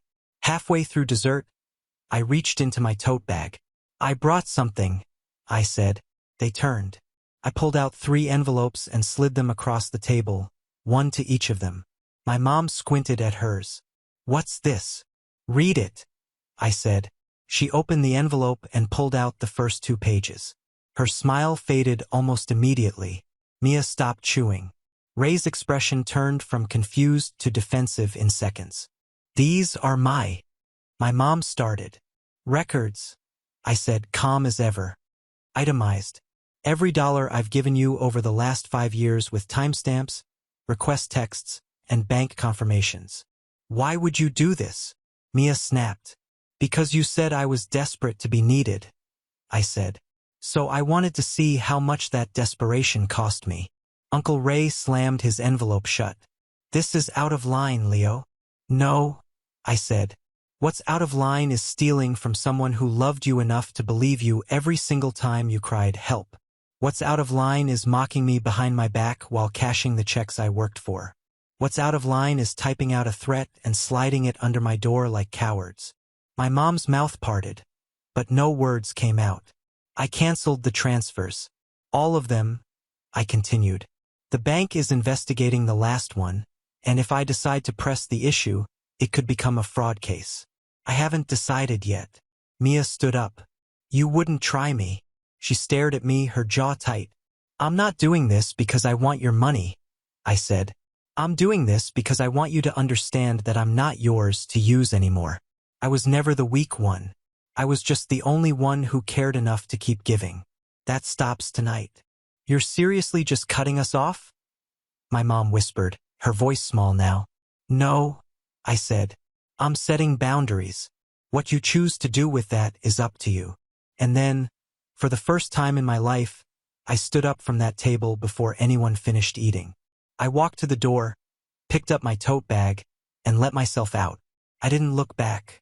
That night, my phone buzzed with message after message. First angry, then apologetic, then angry again. I didn't answer a single one. Eventually, the noise stopped. It's been 3 months. I moved to a new place, smaller town, slower pace. I got promoted recently, started volunteering at a local community center, and even joined a weekend hiking group. I don't check my old messages anymore. I don't need to. Last week, I got a letter in the mail, handwritten this time, from my mom. It was short. We didn't realize how much we took until you were gone. I'm sorry for everything. I hope one day you'll come back. Not because we need you, but because we finally deserve you. I read it once, then I tucked it away. Because forgiveness takes time. And for the first time in my life, I'm not in a rush. Now on to the next story. Story 5. At my sister's bridal shower, I handed her a folder, venue deposit paid, custom dress credit, and a $4,500 check. She smirked and said, "Ah, still trying to buy love." Laughter. My mom whispered, "Don't be sensitive. It's just her way." I took back the folder, smiled, and said, "And this is mine." By morning, the boutique had canceled her dress order. The planner requested new payment, and her fiancé angrily texted me. It was too rude. She said it right after I handed her the folder. There were about 20 people around us, her bridesmaids, a few friends from her yoga studio, some cousins, our mom. Everyone had just finished their tiny desserts, and someone had made a toast about sisterhood and love and loyalty. Perfect timing, right? The folder wasn't flashy, just a plain navy one with no markings. I thought about wrapping it or putting a bow on it, but that felt forced. I didn't want attention. I just wanted to give her something useful, something that meant she wouldn't have to stress about the 2 biggest expenses. The venue and the dress. And the extra cash, that was just because I knew things always go over budget. She never asked, but I didn't think she needed to. She was my sister. So I handed it to her and just said, "Here." She opened it slowly, like she already assumed it was going to be sentimental or boring. Then she saw the printouts, the dress credit confirmation, the venue receipt, the check. She blinked. Then she held the check up for everyone to see. "Ah," she said, loud enough for the room to go quiet. Still trying to buy love. Laughter. Not loud, more like giggles that people didn't want to have, but had anyway. One of her friends actually clapped. My face was burning. I remember looking at our mom. She gave me this quick, familiar look and whispered, "Don't be sensitive. It's just her way. Just her way. Her way to call you out in front of people. Her way to twist something generous into something pathetic. Her way to act like I was the weird one for caring too much." I took the folder back without saying anything more than, "And this is mine," and I walked out. No drama, no raised voice, just gone. That night, I sat in my apartment staring at the folder on my kitchen table. I hadn't cried. I hadn't gotten angry, but something in me had flipped, like someone finally hit a switch I didn't even know existed. I made 3 calls. First, the venue. The contract was under my name. I told them to release the date. No refund needed. Second, the boutique. The credit was canceled. Her dress was taken off hold. Third, I tore the check up, then burned the pieces over my sink, watching each curl into ash. By the time I woke up the next morning, I had 10 missed calls. My sister left 4 voicemails, 2 crying, 1 yelling, and 1 that just said, "Unreal." Then her fiancé texted me, "You're sabotaging her big day.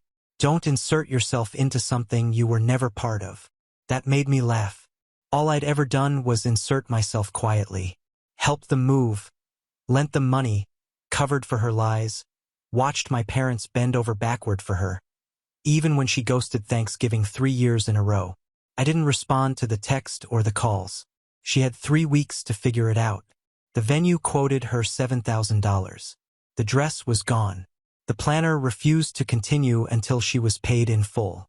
They were out nearly $12,000 just to get back to where they thought they were when I showed up at that shower. And my parents? They covered it, complained the whole time, but paid it. Then, like nothing had happened, my mom left a message that said, "You're still invited to the wedding if you want to come. It's up to you. We'd like you there." That was the moment I knew they really didn't get it. I was going, of course I was, not to celebrate but to finish what I started. I knew I wasn't wanted there. That was clear from the moment I walked into the venue. No greeting, no eye contact, just a couple of awkward glances from distant cousins who hadn't seen me in years. I wasn't even on the seating chart, not officially. My name wasn't on any place card, and the coordinator looked at me like I'd wandered into the wrong event. I found a random seat at the edge of the room, near the speakers, and close enough to the bar to avoid conversation. I didn't plan on staying long, but I wasn't leaving without saying what I came to say. The ceremony was exactly what you expect from 2 people who had spent more time posing for Instagram than actually working on their relationship. She read vows that sounded like Pinterest quotes. He called her his ride or die, which got a laugh from the younger guests and a confused look from our great-aunt Patricia. They kissed, everyone clapped, and I watched it all like someone watching a stranger's dream. The reception was even worse. I was tucked at a table with 3 of Jared's coworkers, one of whom leaned over at one point and asked, "So, how do you know the groom?" I just smiled and said, "I don't really." That shut it down. When the music started and the drinks began flowing, I got up to walk around. My parents pretended not to see me. My mom was laughing loudly, probably louder than she needed to, and my dad was talking to some vendor about how flawless the day turned out, despite a few last-minute hiccups. I almost laughed. Eventually, the lights dimmed and someone tapped a glass to start the speeches. Belle's maid of honor went first. She made a joke about the 2 of them stealing vodka from their dorm fridge and swore they were sisters in another life. Then came the best man, who mostly talked about how Jared used to be a player until Belle tamed him. Not exactly romantic, but no one seemed to care. Then my dad stood up. That got the room quiet. He thanked everyone for coming, praised Belle and Jared for building a future rooted in love, and even mentioned how proud he was to see them overcome so many challenges together. He didn't look in my direction once. Not when he talked about family. Not when he thanked those who had gone above and beyond.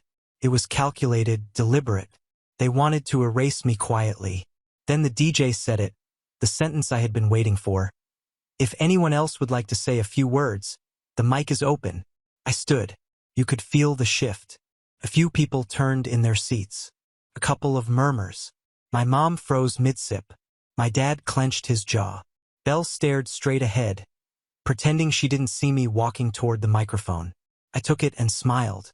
Hi everyone. I'll keep this short. I'm David, Belle's older brother. There were nods, some polite, some hesitant. I just wanted to say this day looks incredible. The venue, the dress, the food, the setup, truly beautiful. And none of it would have happened without someone stepping up a few weeks ago when everything nearly collapsed. Now heads started turning. Jared's face shifted. Belle was still staring at her champagne. I offered to help quietly. I paid for the venue deposit. I secured a dress credit. I gave money not to be thanked, just to help. I handed it all to Belle in a folder at her shower. Pause. She held it up and said, "Still trying to buy love," and laughed. Dead silence. That was the moment I realized I'd spent most of my life trying to be useful to people who only saw me as a backup plan. So I took it all back. Every cent. I let them handle it themselves. And from what I hear, that cost about $12,000. Now some guests were whispering. A couple of people looked at my parents. I'm not bitter. I'm free. I'm done pretending I'm okay with being laughed at and then asked to foot the bill. I won't stay silent anymore. That ends today. I nodded once, handed the mic back to the DJ, and walked straight out through the side exit. One person clapped. My grandfather. It echoed across the stunned room like a cough in a church. My grandmother nudged him gently and shook her head. He stopped, but he didn't look embarrassed. He looked proud. Outside, I didn't even wait for my coat.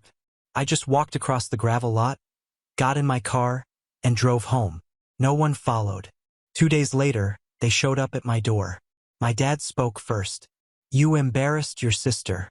You embarrassed this family. He didn't even bother to ask why. He told me they talked it over and if this was how I wanted to act, like some attention-hungry kid throwing a tantrum, I was out of the family business. Just like that. Cut off.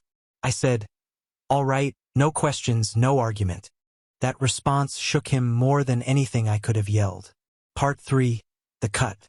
After they left, I sat at my kitchen table for a long time doing nothing, just staring at the same spot on the wall. I wasn't sad. I wasn't even angry. I felt still, like something heavy had finally been lifted.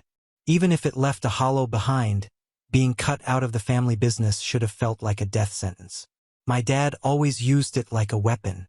You're next in line, he used to say, as if it were a crown I should be grateful for. But it never came with power. Only expectations, quiet obedience. Show up, shut up, and be useful. I started getting calls almost immediately. One of the senior guys from the company, Alan, left a voicemail saying he was shocked and hoped it wasn't true.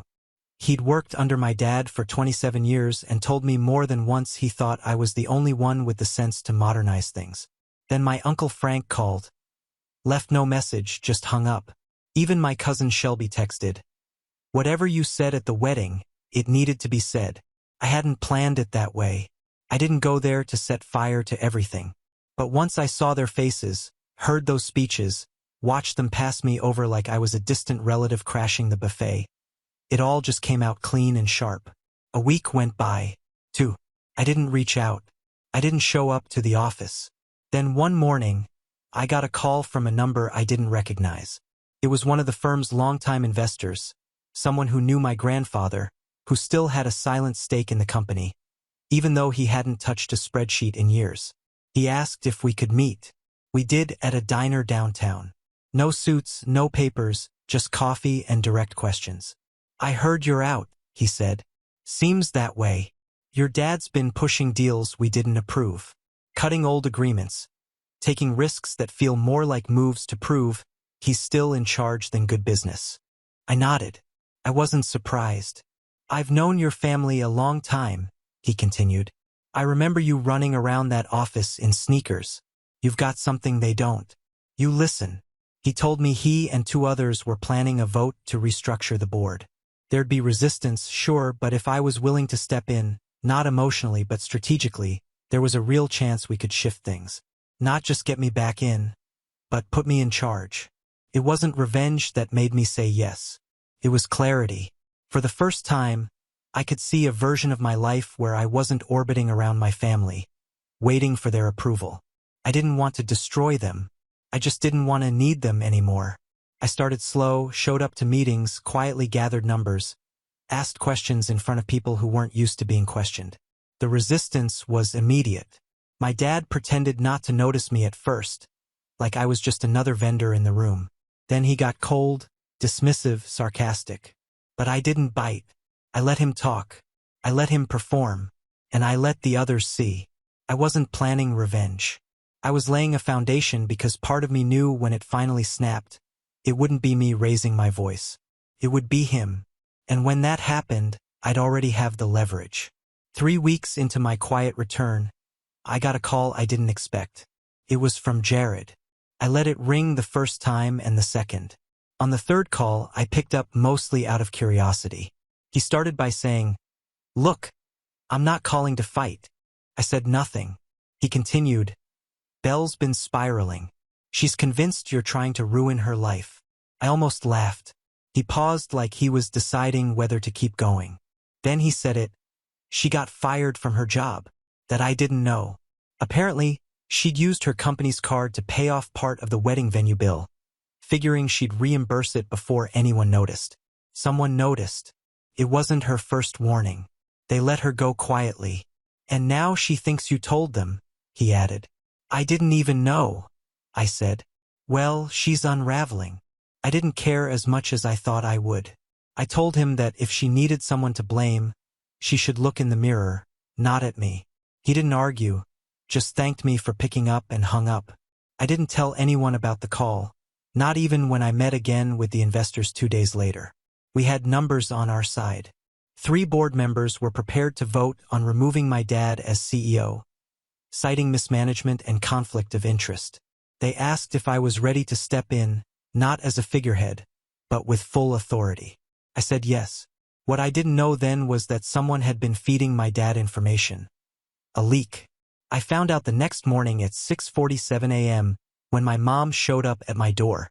No call, just her standing there in her trench coat, holding a coffee I didn't ask for. I know what you're doing, she said. I know about the vote. I let her in mostly because I didn't want the neighbors seeing her arguing on my porch.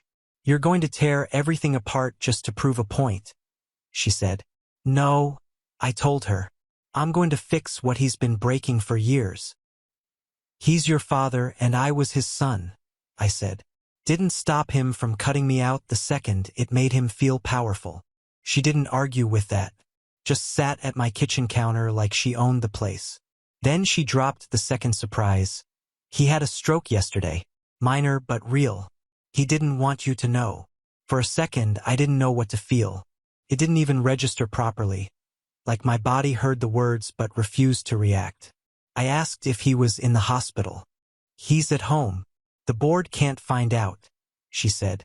That's when I realized she wasn't here as my mother. She was here as his proxy. She wanted me to delay the vote. Give them time to cover it. Spin it with sympathy. You want me to protect him? I said. Yes. I looked at her. For a second, I thought about the way she used to pack me school lunches, how she'd sit at my bed when I had fevers. Then I remembered her whispering at the bridal shower. Don't be sensitive. It's just her way. I made my decision then. The vote happens as planned, I said. If he's too weak to face it, then he shouldn't be in charge. She stood, dropped the coffee on the counter, and walked out without another word. She didn't slam the door. She didn't have to. That afternoon, my phone rang again. It was my grandfather. Do it, he said. Whatever you're planning, finish it. The vote wasn't dramatic. No shouting, no last-minute speeches, Just hands raised, eyes steady, silence between names. 3 in favor, 2 against. My father was officially removed as CEO. The chair nodded toward me before announcing, effective immediately, David will serve as interim CEO. And just like that, the room moved on. Everyone started talking about operational changes, new priorities, scheduling a staff announcement. I sat still for a moment, watching how easily the machine kept turning without him. That was the first real surprise. How little resistance there was. How many people were already ready for this. At 4:17 p.m., my father walked in. No knock, he didn't ask. Just barged into the executive wing like nothing had changed. The receptionist looked frozen. The assistant manager looked away. He found me in his old office, sitting at what used to be his desk. The same desk I used to clean up for him when he left coffee rings and scattered papers everywhere. He didn't sit. He just stared at me. "You smug little bastard," he said. I didn't react. "You think this is over? You think you've won?" "No," I said. "I think I just stopped losing." He laughed, short, bitter, ugly. "This company runs on my name." "Not anymore. You ungrateful little. I gave you everything." "No," I said calmly. "You dangled everything and called it love." His mouth tightened. Then something unexpected happened. He wobbled slightly. I stood, ready to catch him if he collapsed. But he waved me off, sat in a guest chair like the air had left his body. "This company will eat you alive," he muttered. "It always does. Then at least I'll know what I'm being eaten for." He looked around the room like maybe he thought someone would stop this, call it all a joke, restore order. But there was no one, just us. "You're not like me," he said. "I know." I let the silence hang. Then I opened the drawer and slid over the legal folder. Full documentation of the board's vote, terms of his removal, revocation of access, even the courtesy clause allowing him to keep his pension. He stared at it for a long time, then stood slowly and walked out. That night, I got a call from Belle. No hello, no pause, just immediate venom. "You think this is funny? What you did to Dad? You think humiliating him makes you strong?" I said nothing. "He's embarrassed. He can't even look our grandfather in the eye. Do you know what you've done?" I stopped playing the part. I said, "Oh, right." She snapped, "You're the victim. Poor David. Always giving. Never appreciated." "I gave until I bled," I said. "And when I stopped, you called it war." She went quiet. Then she said something that made my blood chill. "I'm going to destroy you." "You already tried," I said. "You just forgot I could fight back." She hung up. The next morning, our mother called. Just her voice this time. No visit. Just a single sentence. "You should be ashamed." I hung up. But the real surprise came that afternoon. I got a letter, an actual paper letter hand-delivered by one of the older staff. It was from my grandfather. All it said was, "You did what I never had the courage to do.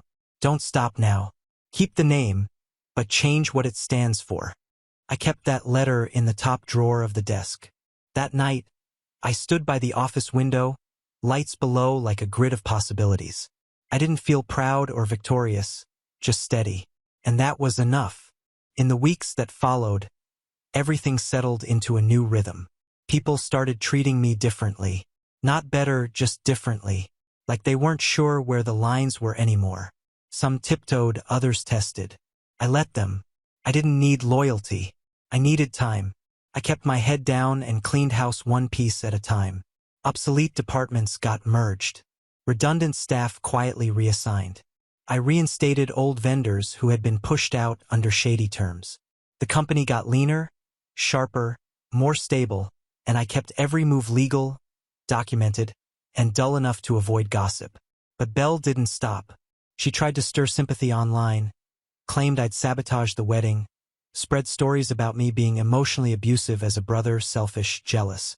A few people believed her, mostly her circle of friends who'd always hated that I didn't treat her like royalty. But what she didn't know was that I had the receipts. Every invoice, every email, every transfer. I sent nothing to the public, nothing to the press. Just enough to our legal team to quietly warn her she was walking a tightrope. After that, she went silent. Our parents, though, were harder to read. They didn't come around. Not for meetings, not for holidays, but they also didn't back Belle the way I expected. Something had shifted between them, not just toward me, but toward her, too. She'd become a liability, and I think for the first time they realized she didn't have an off switch, not even for family. Then my father showed up again, not at my place, at the office. He waited outside the building one Friday evening. I saw him as I stepped out. I thought he'd say something harsh, that he'd start again, try to claw something back. But all he said was, "Do you want to get a drink?" We sat in a bar 3 blocks away. He ordered whiskey. I didn't order anything. He didn't apologize. That wasn't his style. But he didn't threaten, neither. "You were right," he finally said. "You were just earlier than I was ready for." I said nothing. "I'm not going to fight you anymore," he added. "But I'm not going to pretend we're fine." "I don't need you to pretend," I said. "Just don't stand in my way." He nodded once, finished his drink, then left. The real ending came 3 weeks later. My grandfather died peacefully in his sleep. My grandmother called me, voice calm but broken.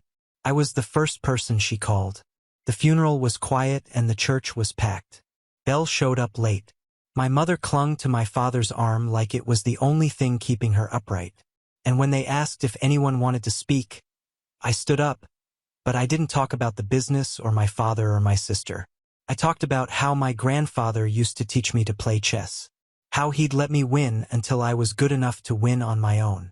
I talked about the silence between moves, how he said silence was where you figured out who you really were. After the burial, my grandmother handed me a sealed envelope. It was his will. He'd shifted his shares quietly. Months ago, everything passed to me. Every last share. The company was mine officially, legally, permanently. My father didn't say a word. My mother looked like she'd been slapped. Belle started crying and left before the last prayer. I didn't celebrate. I didn't call anyone. I just went back to the office the next morning, sat at the desk, and opened the windows wide. Let the silence in, let the peace stay. And then I started building something new from the ground they thought I'd never stand on. I don't know if there will be more to tell after this. Maybe one day they'll come around. Maybe they won't. I've stopped waiting for apologies and started learning how to live without needing any. The story might end here, or maybe something unexpected will pull me back into it. Either way, for now, this is where I leave it. Now on to the next story. Story 6. My dad demanded that I take my sister and her 4 children to live with me, and when I agreed, he called me a loser because now I pay for them.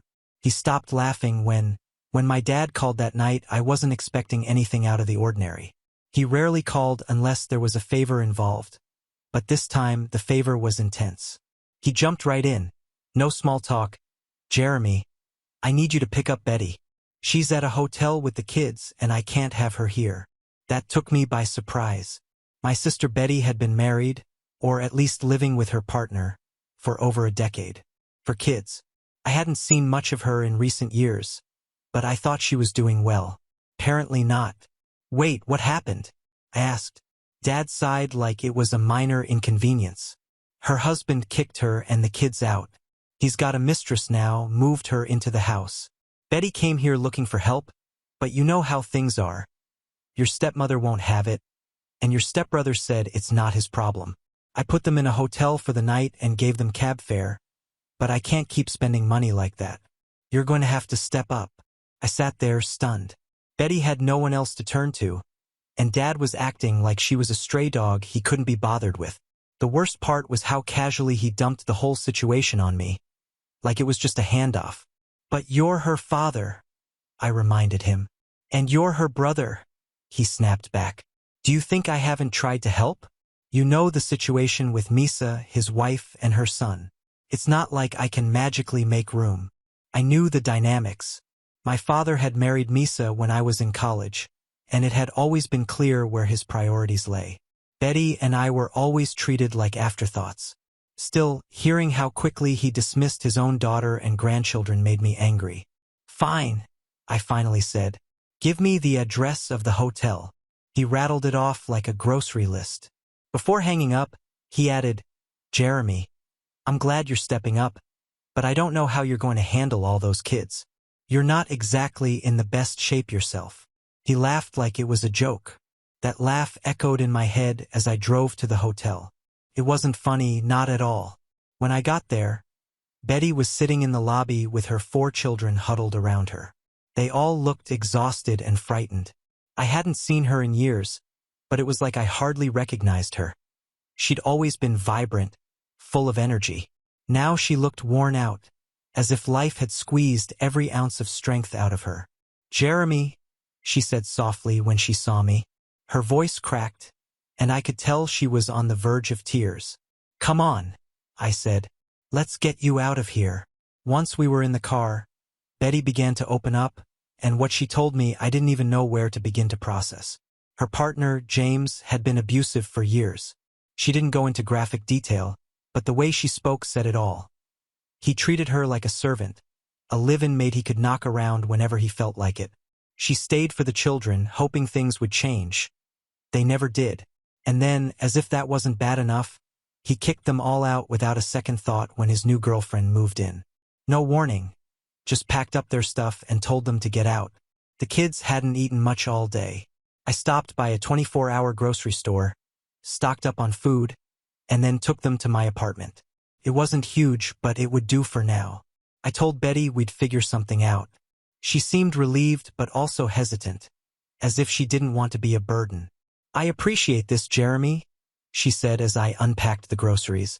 "I know you have your own problems. Betty, you're my sister." I cut her off. "We'll figure it out one step at a time."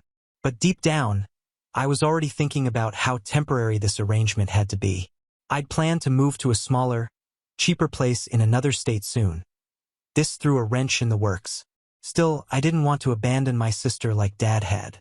Little did I know that was just the beginning.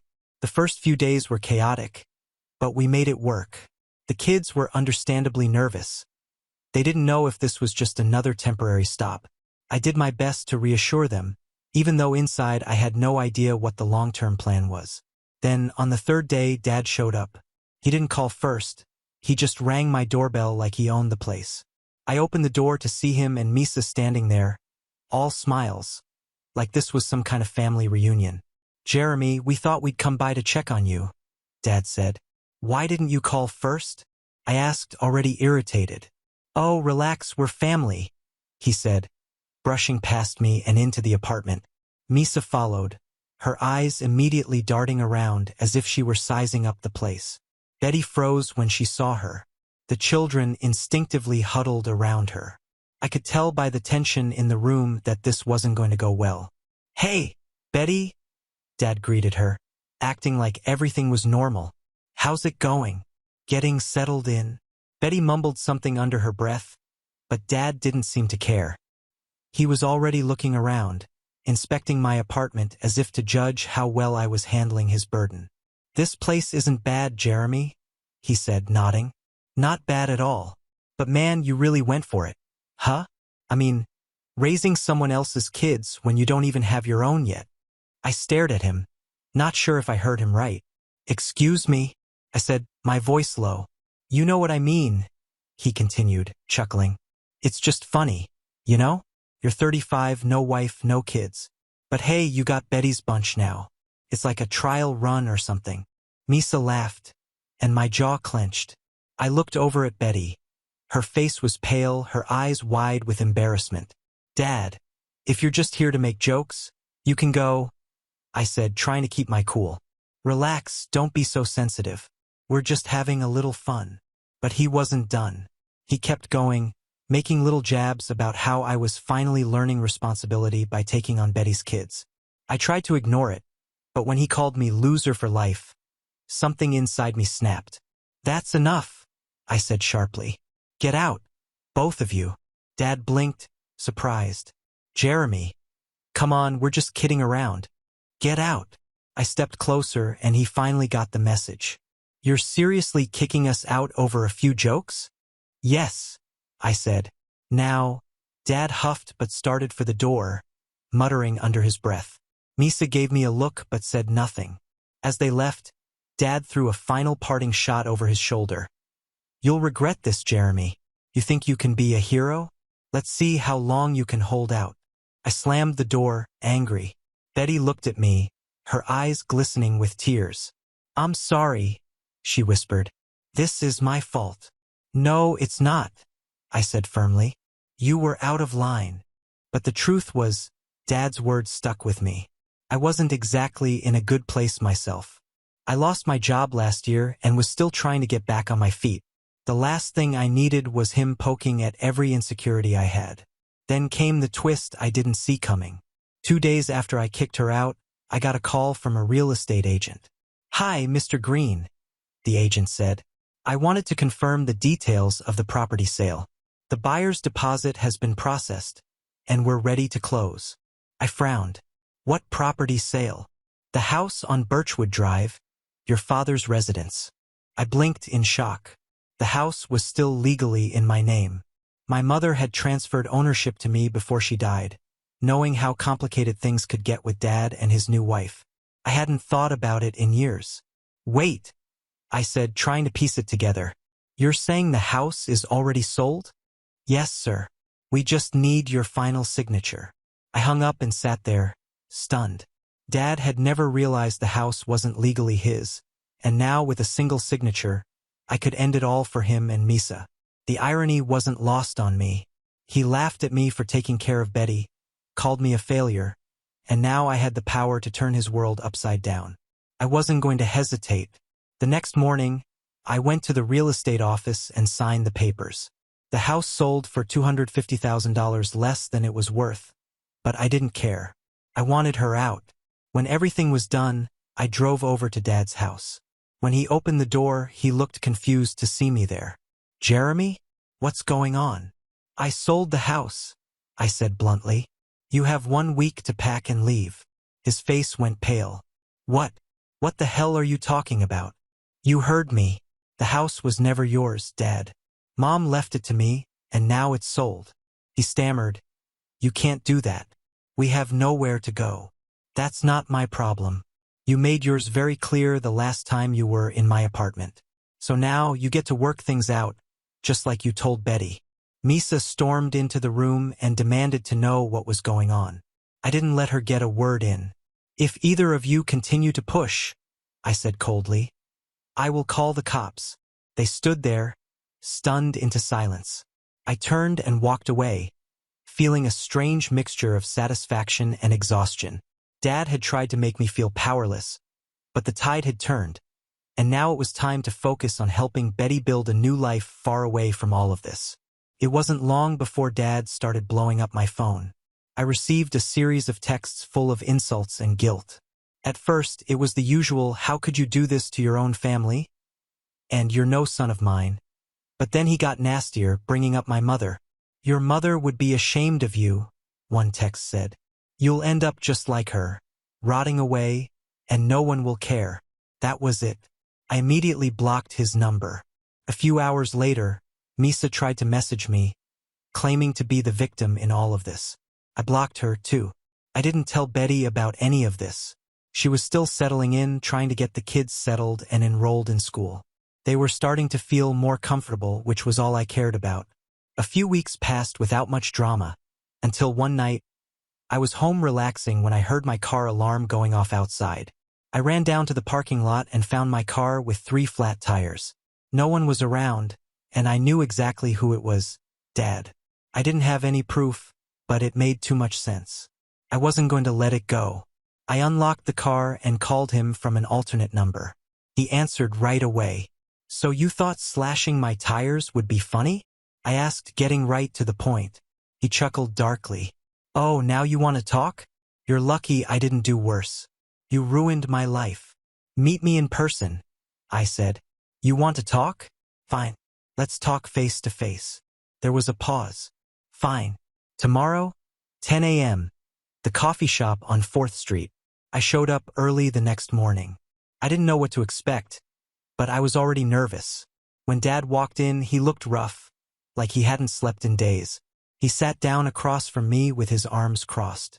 You owe me, he said flatly. You sold my house out from under me. Do you know the position that put me in? You mean the house that was never yours to begin with? I shot back. You freeloaded off something Mom left behind. I don't owe you anything. He laughed bitterly. Freeloading? That's rich coming from you. You're the one playing house with Betty's kids. You think you're a big shot because you put a roof over their heads?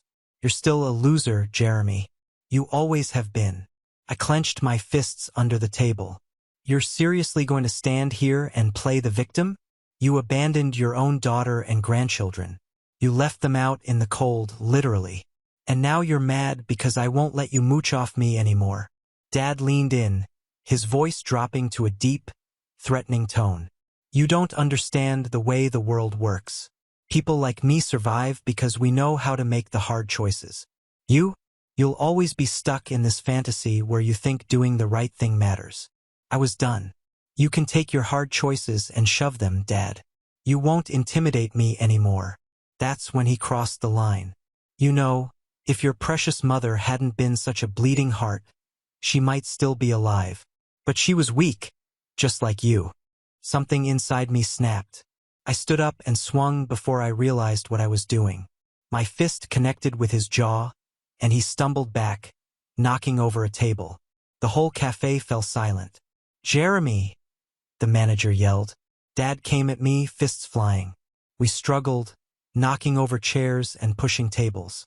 It wasn't much of a fight, just pure anger and years of pent-up resentment exploding all at once. Someone must have called the cops because they showed up within minutes. We were both dragged outside, handcuffed, and shoved into the back of separate patrol cars. At the station, we sat across from each other in holding cells. Neither of us spoke. Eventually, an officer came over and told us we would be released with a warning but would have to pay for the damage to the cafe. You're lucky, the officer said. Next time, you won't get off so easy. Dad said nothing as we were released. He just looked at me before he walked off into the night. I stood there for a while, trying to catch my breath. This wasn't over. I knew that much, but I was done playing the fool. He pushed me too far. After the fight at the cafe, I knew I had to leave town. Dad wasn't going to stop causing problems, and frankly, I was done being around him and his toxic nonsense. It didn't take me long to make up my mind. I packed my bags, gave notice to my landlord, and within a few days, I was on my way to the same city Betty and the kids had moved to. Betty was thrilled when I told her.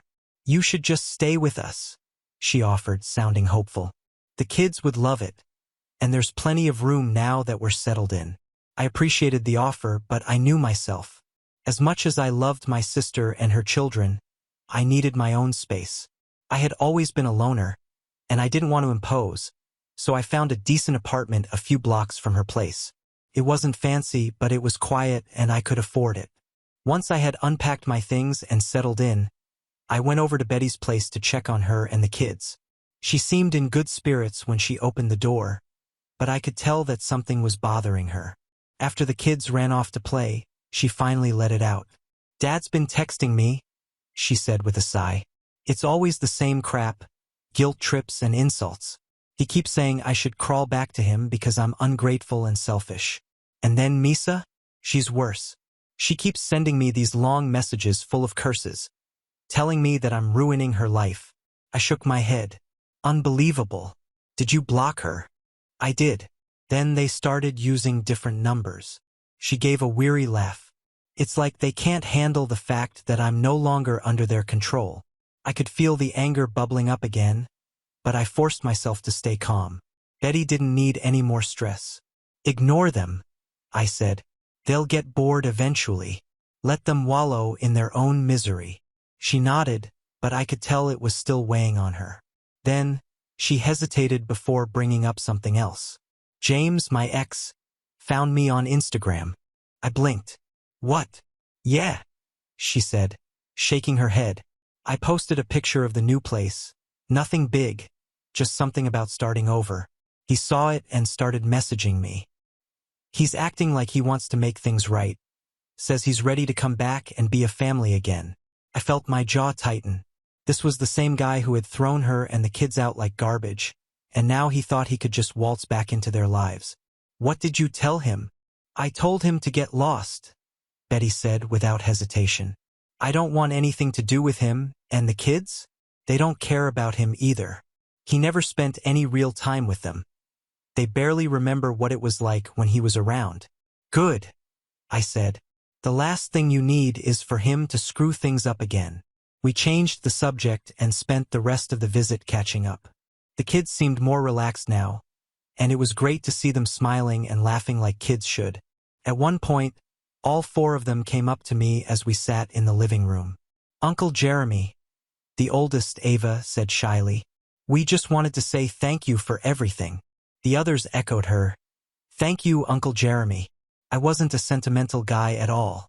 I wasn't used to getting emotional about things like this. But damn, this hit me harder than I expected. Ah, you're welcome, I said, feeling a little awkward. But when I saw how sincere they were, I couldn't help myself. I leaned down and hugged them all. Even though it's not really my thing, they hugged me tightly back, and for the first time in a long time, I felt good. Like maybe I wasn't just spinning my wheels in life. We spent the rest of the evening hanging out, and I left feeling more optimistic than I had in weeks. Whatever came next, I knew we could handle it. I wasn't going to let anyone tear down what we had started to build. But something told me Dad wasn't done trying to stir up trouble. Update. Hey guys, it's been a while since I last posted. I wasn't planning on doing another update, but something happened recently that I think you'll find just as wild as the rest of this mess. First of all, things have been pretty stable since I moved closer to my sister, Betty.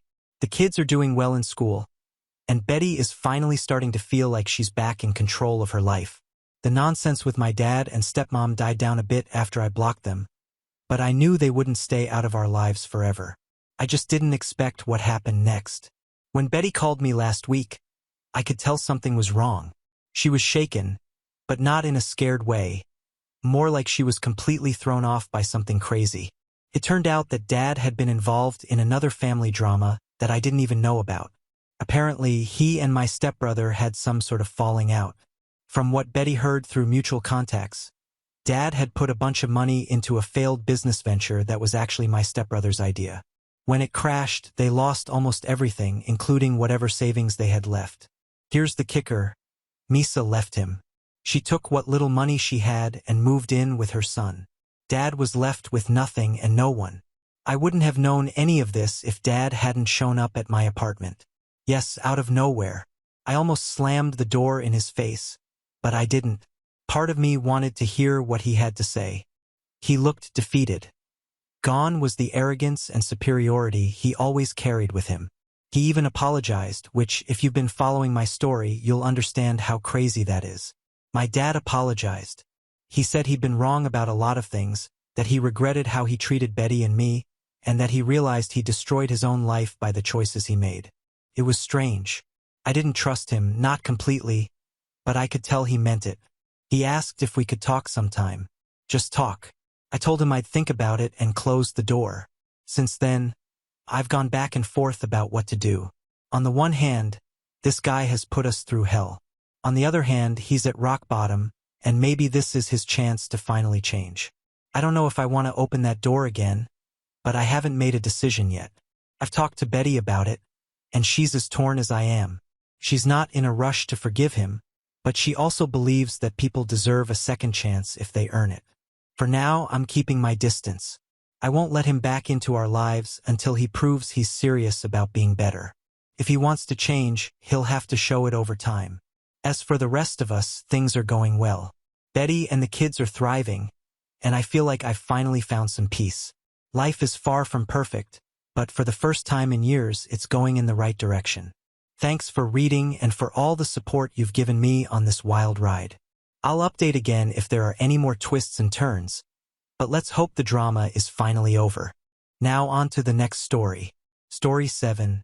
On Thanksgiving, my dad kicked me out and stopped paying for my studies. I worked hard until I got inheritance. Then Dad invited me to family dinner to ask for help, so I came and cut him off. Thanksgiving wasn't something I was looking forward to that year, but I showed up anyway.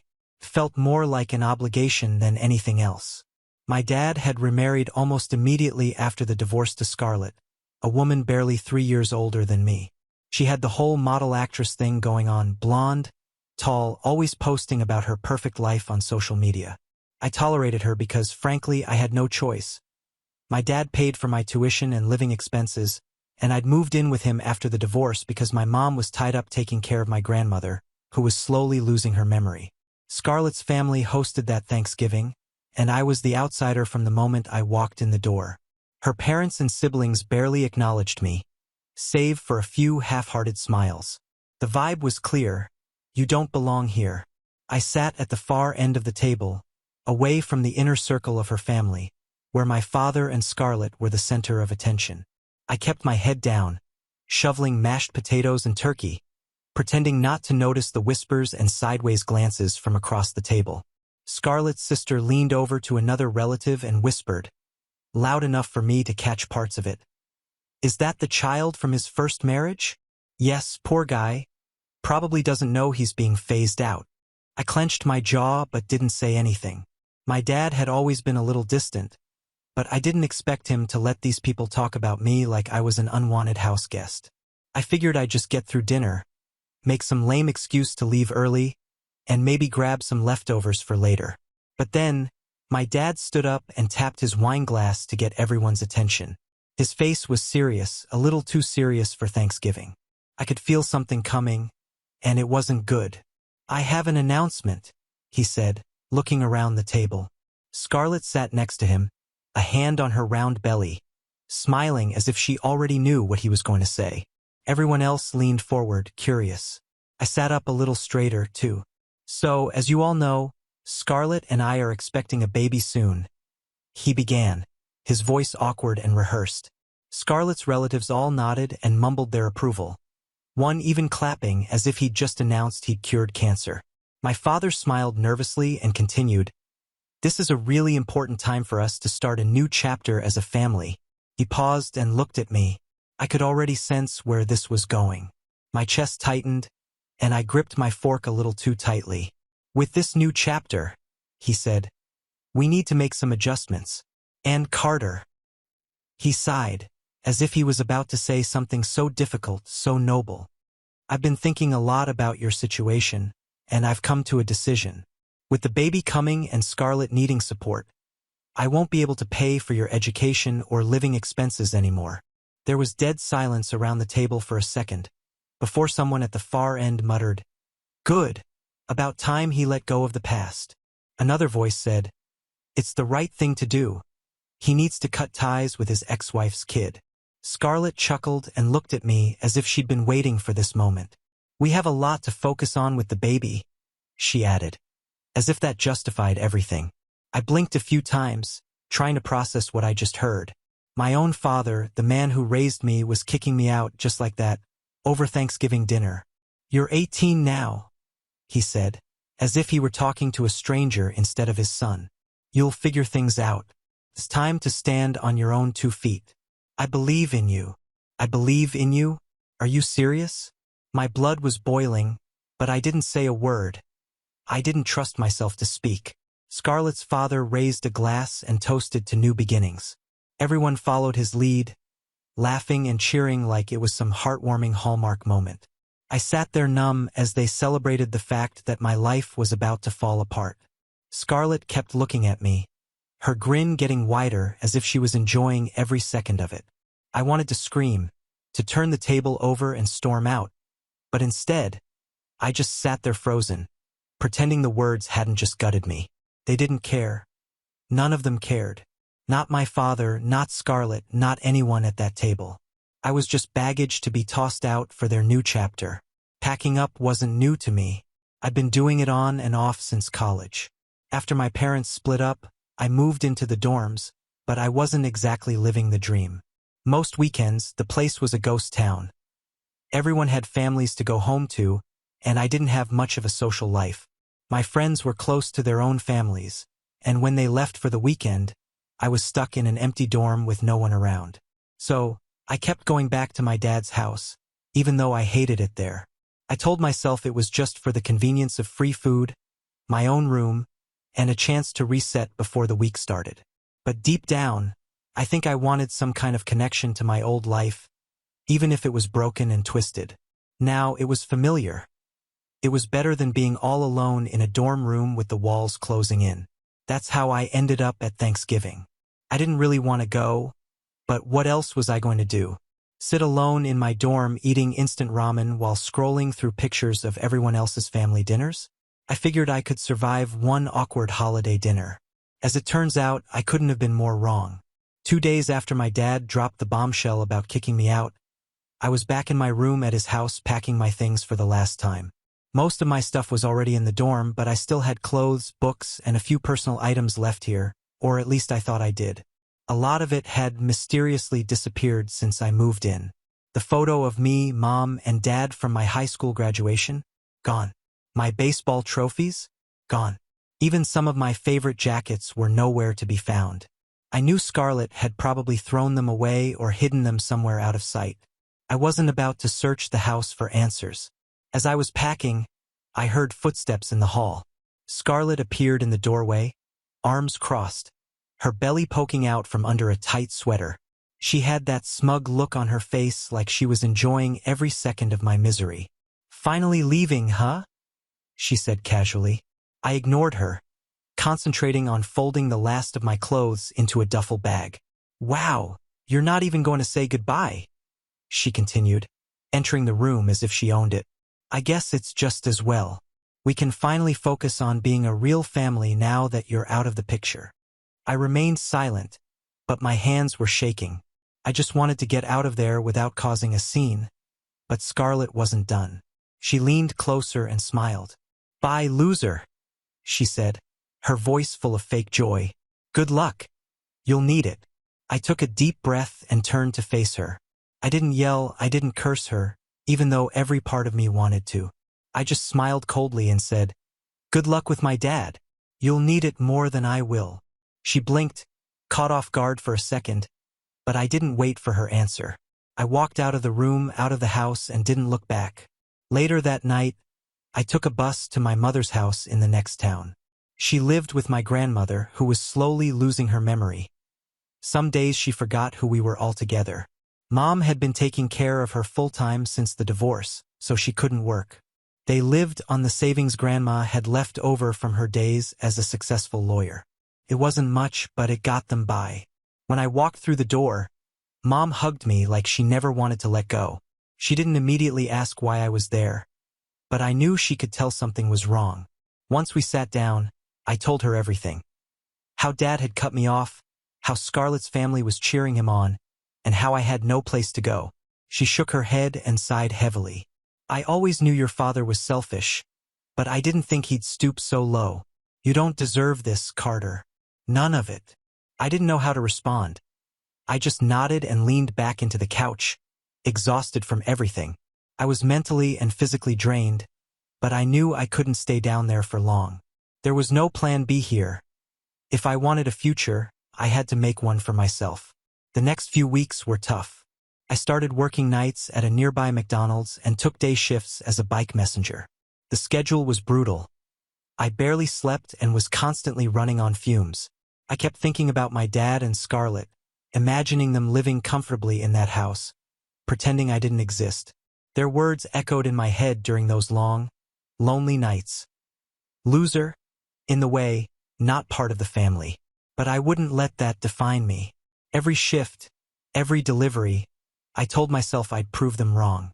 I was going to show them I wasn't a failure. I would survive and thrive without them. Months passed, and life was a blur of work and exhaustion. I'd wake up after a few hours of sleep, ride my bike for hours delivering groceries, then ride to McDonald's for the night shift, rinse and repeat. I didn't even have time to think about school. Tuition was out of reach, and my dream of graduating from college felt like it was slipping away with each passing day. Mom was doing her best to stay strong, but taking care of Grandma was wearing her down. Grandma's memory problems were getting worse. Sometimes she'd have moments of clarity, remembering who I was and even asking about my dad. But most days she was confused and lost in her own thoughts. I hated seeing her like that. She had been this sharp, no-nonsense lawyer when I was younger, and now she didn't even recognize the house she lived in. I came home one night after a long shift at McDonald's, my clothes smelling like fryer grease. I found Mom in the kitchen, crying quietly at the table. She didn't hear me come in at first. "Mom?" I asked gently. She quickly wiped her eyes and tried to smile, but I could tell something was wrong. "It's Grandma," she said quietly. "She's gone." I stood there in shock. Gone just like that. The next few days were a blur of phone calls, arrangements, and family members we hadn't seen in years coming out of the woodwork. It was overwhelming. The funeral was small and somber, just a handful of people who had known Grandma in her better days. I didn't cry during the service. I don't know why. Maybe I was too numb to feel anything. But after everyone left and it was just me and Mom standing at her grave, it finally hit me. Grandma was really gone. What I didn't expect was what came next. A week after the funeral, Mom and I were called into a lawyer's office. Grandma had left a will, and I figured whatever was left would go to help Mom with her expenses. We weren't expecting much, since we thought most of her savings had already been spent on her care. The attorney greeted us and began to read the will. Then, he got to the part that left us both speechless. "To my grandson Carter, I leave the house and $48,000 to help him start his future. Do with it what you will. Just don't let me down." I froze. I heard the words, but I didn't believe them. I turned to Mom, and she looked just as stunned. We had no idea that Grandma still had that kind of money saved up. For the first time in a long time, I felt something shift inside of me. It wasn't just relief. It was hope, real, tangible hope. I could go back to school. I could make a life for myself. I could finally breathe. Mom hugged me, tears in her eyes. "She believed in you, Carter. She always did. The money wasn't enough to live on forever, but it was enough to start over." I quit both my jobs, enrolled in a nearby college for the next semester, and started planning my future. For the first time in months, I could see a path forward. But just as things were starting to settle down, my phone buzzed with a message from my dad. I hadn't heard from him since Thanksgiving. "Hey Carter, I'd like you and your mom to come over for dinner. There's something I want to talk to you about." I stared at the message for a long time. Mom wasn't interested in seeing him. She made that clear right away. "He's probably in the middle of something," she said. "If you want to go, fine, but don't let him take advantage of you."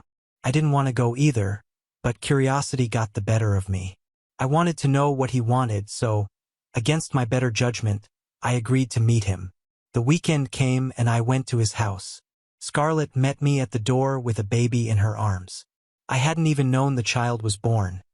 He was 5 months old now, but honestly, I couldn't bring myself to care. This child meant nothing to me, neither did Scarlett. She didn't say much when I came in, which was fine with me. I didn't want to hear her voice. Dad was waiting for me in the dining room. We sat down, and he immediately launched into an awkward speech about how sorry he was to hear about Grandma's passing. He said he knew how hard it must have been for my mom. It was all so fake, like he was following a script. Then, he got to the real reason he invited me. "I know your grandmother was a successful woman," he said, trying to sound casual. "She probably left a good legacy. Did you or your mother get it?" I could see where this was going. I took a sip of water and said, "I did. She left me the house and some money." Dad's eyes lit up, but he tried to play it cool. "Wow, Carter, that's great. I'm really happy for you." He paused, then leaned forward. "Listen, I've been meaning to talk to you about something. Things have been tight around here lately. My salary got cut, and Scarlett needs some money to, get her body back in shape after the pregnancy." He actually said that out loud like it was the most reasonable request in the world. "You have the money now," he continued. "Maybe you could help us out a little? I mean, I helped you out for years. It's only fair, right?" I stared at him, stunned. Was he serious? Did he really think I'd help him after all he'd done to me? I clenched my jaw, my anger boiling over. "No," I said, my voice calm. "I'm not giving you a dime. I came here because I wanted to see how bad things were for you, and you know what? I'm coming back next time when it's even worse, just to tell you no again." His face turned red and Scarlett looked like she was going to scream, but I didn't stick around to hear it. I got up, grabbed my coat, and walked out, slamming the door behind me. After that night at my dad's house, I didn't hear from him for a while. Life went back to normal for me, or at least my new version of normal. I was back in school, working toward a degree in business administration. I'd moved into Grandma's old house with Mom, and for the first time we both felt like we could breathe again. No more scraping by, no more double shifts or ramen noodles. Then, about 6 months later, I started hearing things through the grapevine. Dad's perfect little life wasn't so perfect anymore. It turned out that his company had downsized, and that pay cut he mentioned wasn't just a cut. It was a demotion. He was struggling to pay the bills, and Scarlett wasn't exactly the ride-or-die type. She had a new plan for her life, and it didn't involve my dad. One of my old friends from high school filled me in. "Dude, did you hear? Scarlett dumped your dad," he said over the phone one day. "Wait, what?" I asked, caught off guard. "Yeah, she packed up and left. Moved to Miami with some rich guy, apparently. She's living it up now. Took the baby, too." I almost laughed. The irony was almost too good to be true. My dad had kicked me out to focus on his new family, and now that family had kicked him out. He was left alone, broke, and humiliated. A few weeks after I heard the news, Dad showed up on our doorstep. I couldn't believe it. It was the first time he'd been in this house since the divorce. I hardly recognized him. He looked older, worn down, like life had beaten him up. Mom answered the door, and the moment she saw him, her expression hardened. She didn't even invite him in. "What do you want, Michael?" she asked, crossing her arms. He gave her a weak smile. I wanted to talk to both of you. I know I made mistakes, but I'm trying to make things right." I came to the door and stood beside Mom. He looked at me, his eyes full of regret. I could tell he wasn't expecting a warm welcome, but he was hoping for some kind of mercy, too. Bad for him, we had none left to give. "Carter," he said, his voice low and pleading. "I know I let you down. I was selfish and I hurt you. I'm sorry. I lost everything. My job, Scarlett, even my family. I just want a second chance. Please, let me make it up to you." I stared at him, remembering everything he'd done. The Thanksgiving announcement, Scarlett laughing at me as I packed my things, the way he cut me off without a second thought. Now he was here, begging for forgiveness because he had no one else.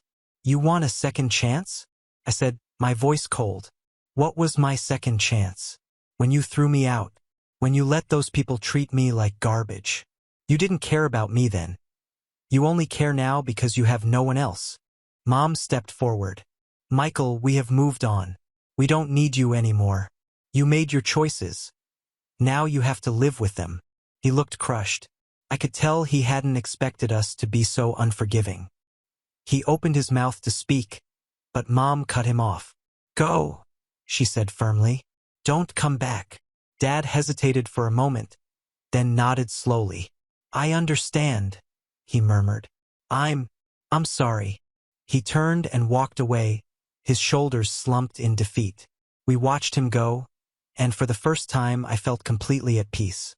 The weight of all the resentment and anger I'd been carrying for years finally lifted. He was out of our lives forever, and I didn't look back. We never saw him again after that. I heard through mutual acquaintances that he moved to a smaller town and took a lower-paying job. His life never got back to what it was. Meanwhile, mine was just getting started. I was building something real, something he could never take away from me, and that was the best revenge of all. 1 year later, everything was different. I'd found my footing and was finally making good money. I got a job at a marketing firm while still finishing my degree. It wasn't glamorous work, but it paid well and gave me the experience I needed to move up. For the first time in my life, I wasn't just struggling to make ends meet. Mom had also started working again. It was hard for her to move on after Grandma died, but she eventually found a job at a local nonprofit. It gave her a purpose, and seeing her happy and thriving again gave me a sense of peace. We didn't have to worry about bills or whether we had enough money for food. We were stable. The money Grandma had left me hadn't gone to my education as Mom had wanted. She had insisted that I use it to pay for college and invest in my future, but I couldn't do that. That money was a gift from Grandma to help both of us. Instead, I gave most of it to my mother to help her rebuild her life. She tried to argue at first, but I told her the truth. I have to do this on my own. I want to grow up, Mom. I want to stand on my own 2 feet, not depend on anyone. She understood. After all we'd been through, she saw how much I had changed. I wasn't the same lost kid who had been thrown out on Thanksgiving. I had learned how to fight for myself, how to persevere, and how to build a future out of nothing. The old me, the boy who depended on his father for everything, was gone. In its place was someone who knew what it meant to be independent, to be a man. I wasn't bitter anymore. I didn't need revenge or validation from my father. He was a ghost of the past, someone who had made his choices and had to live with them. I wasn't going to waste any more of my life chasing his approval. From now on, I was in control. I was building a life for myself, brick by brick, and with every step I took, I knew my grandmother would be proud. This was now my story, not his, not anyone else's, mine. We have reached the end. If you enjoyed this video, please be sure to like and subscribe to the channel for more videos like this, and give us your thoughts about the stories in the comments section. Thank you and see you in the next video.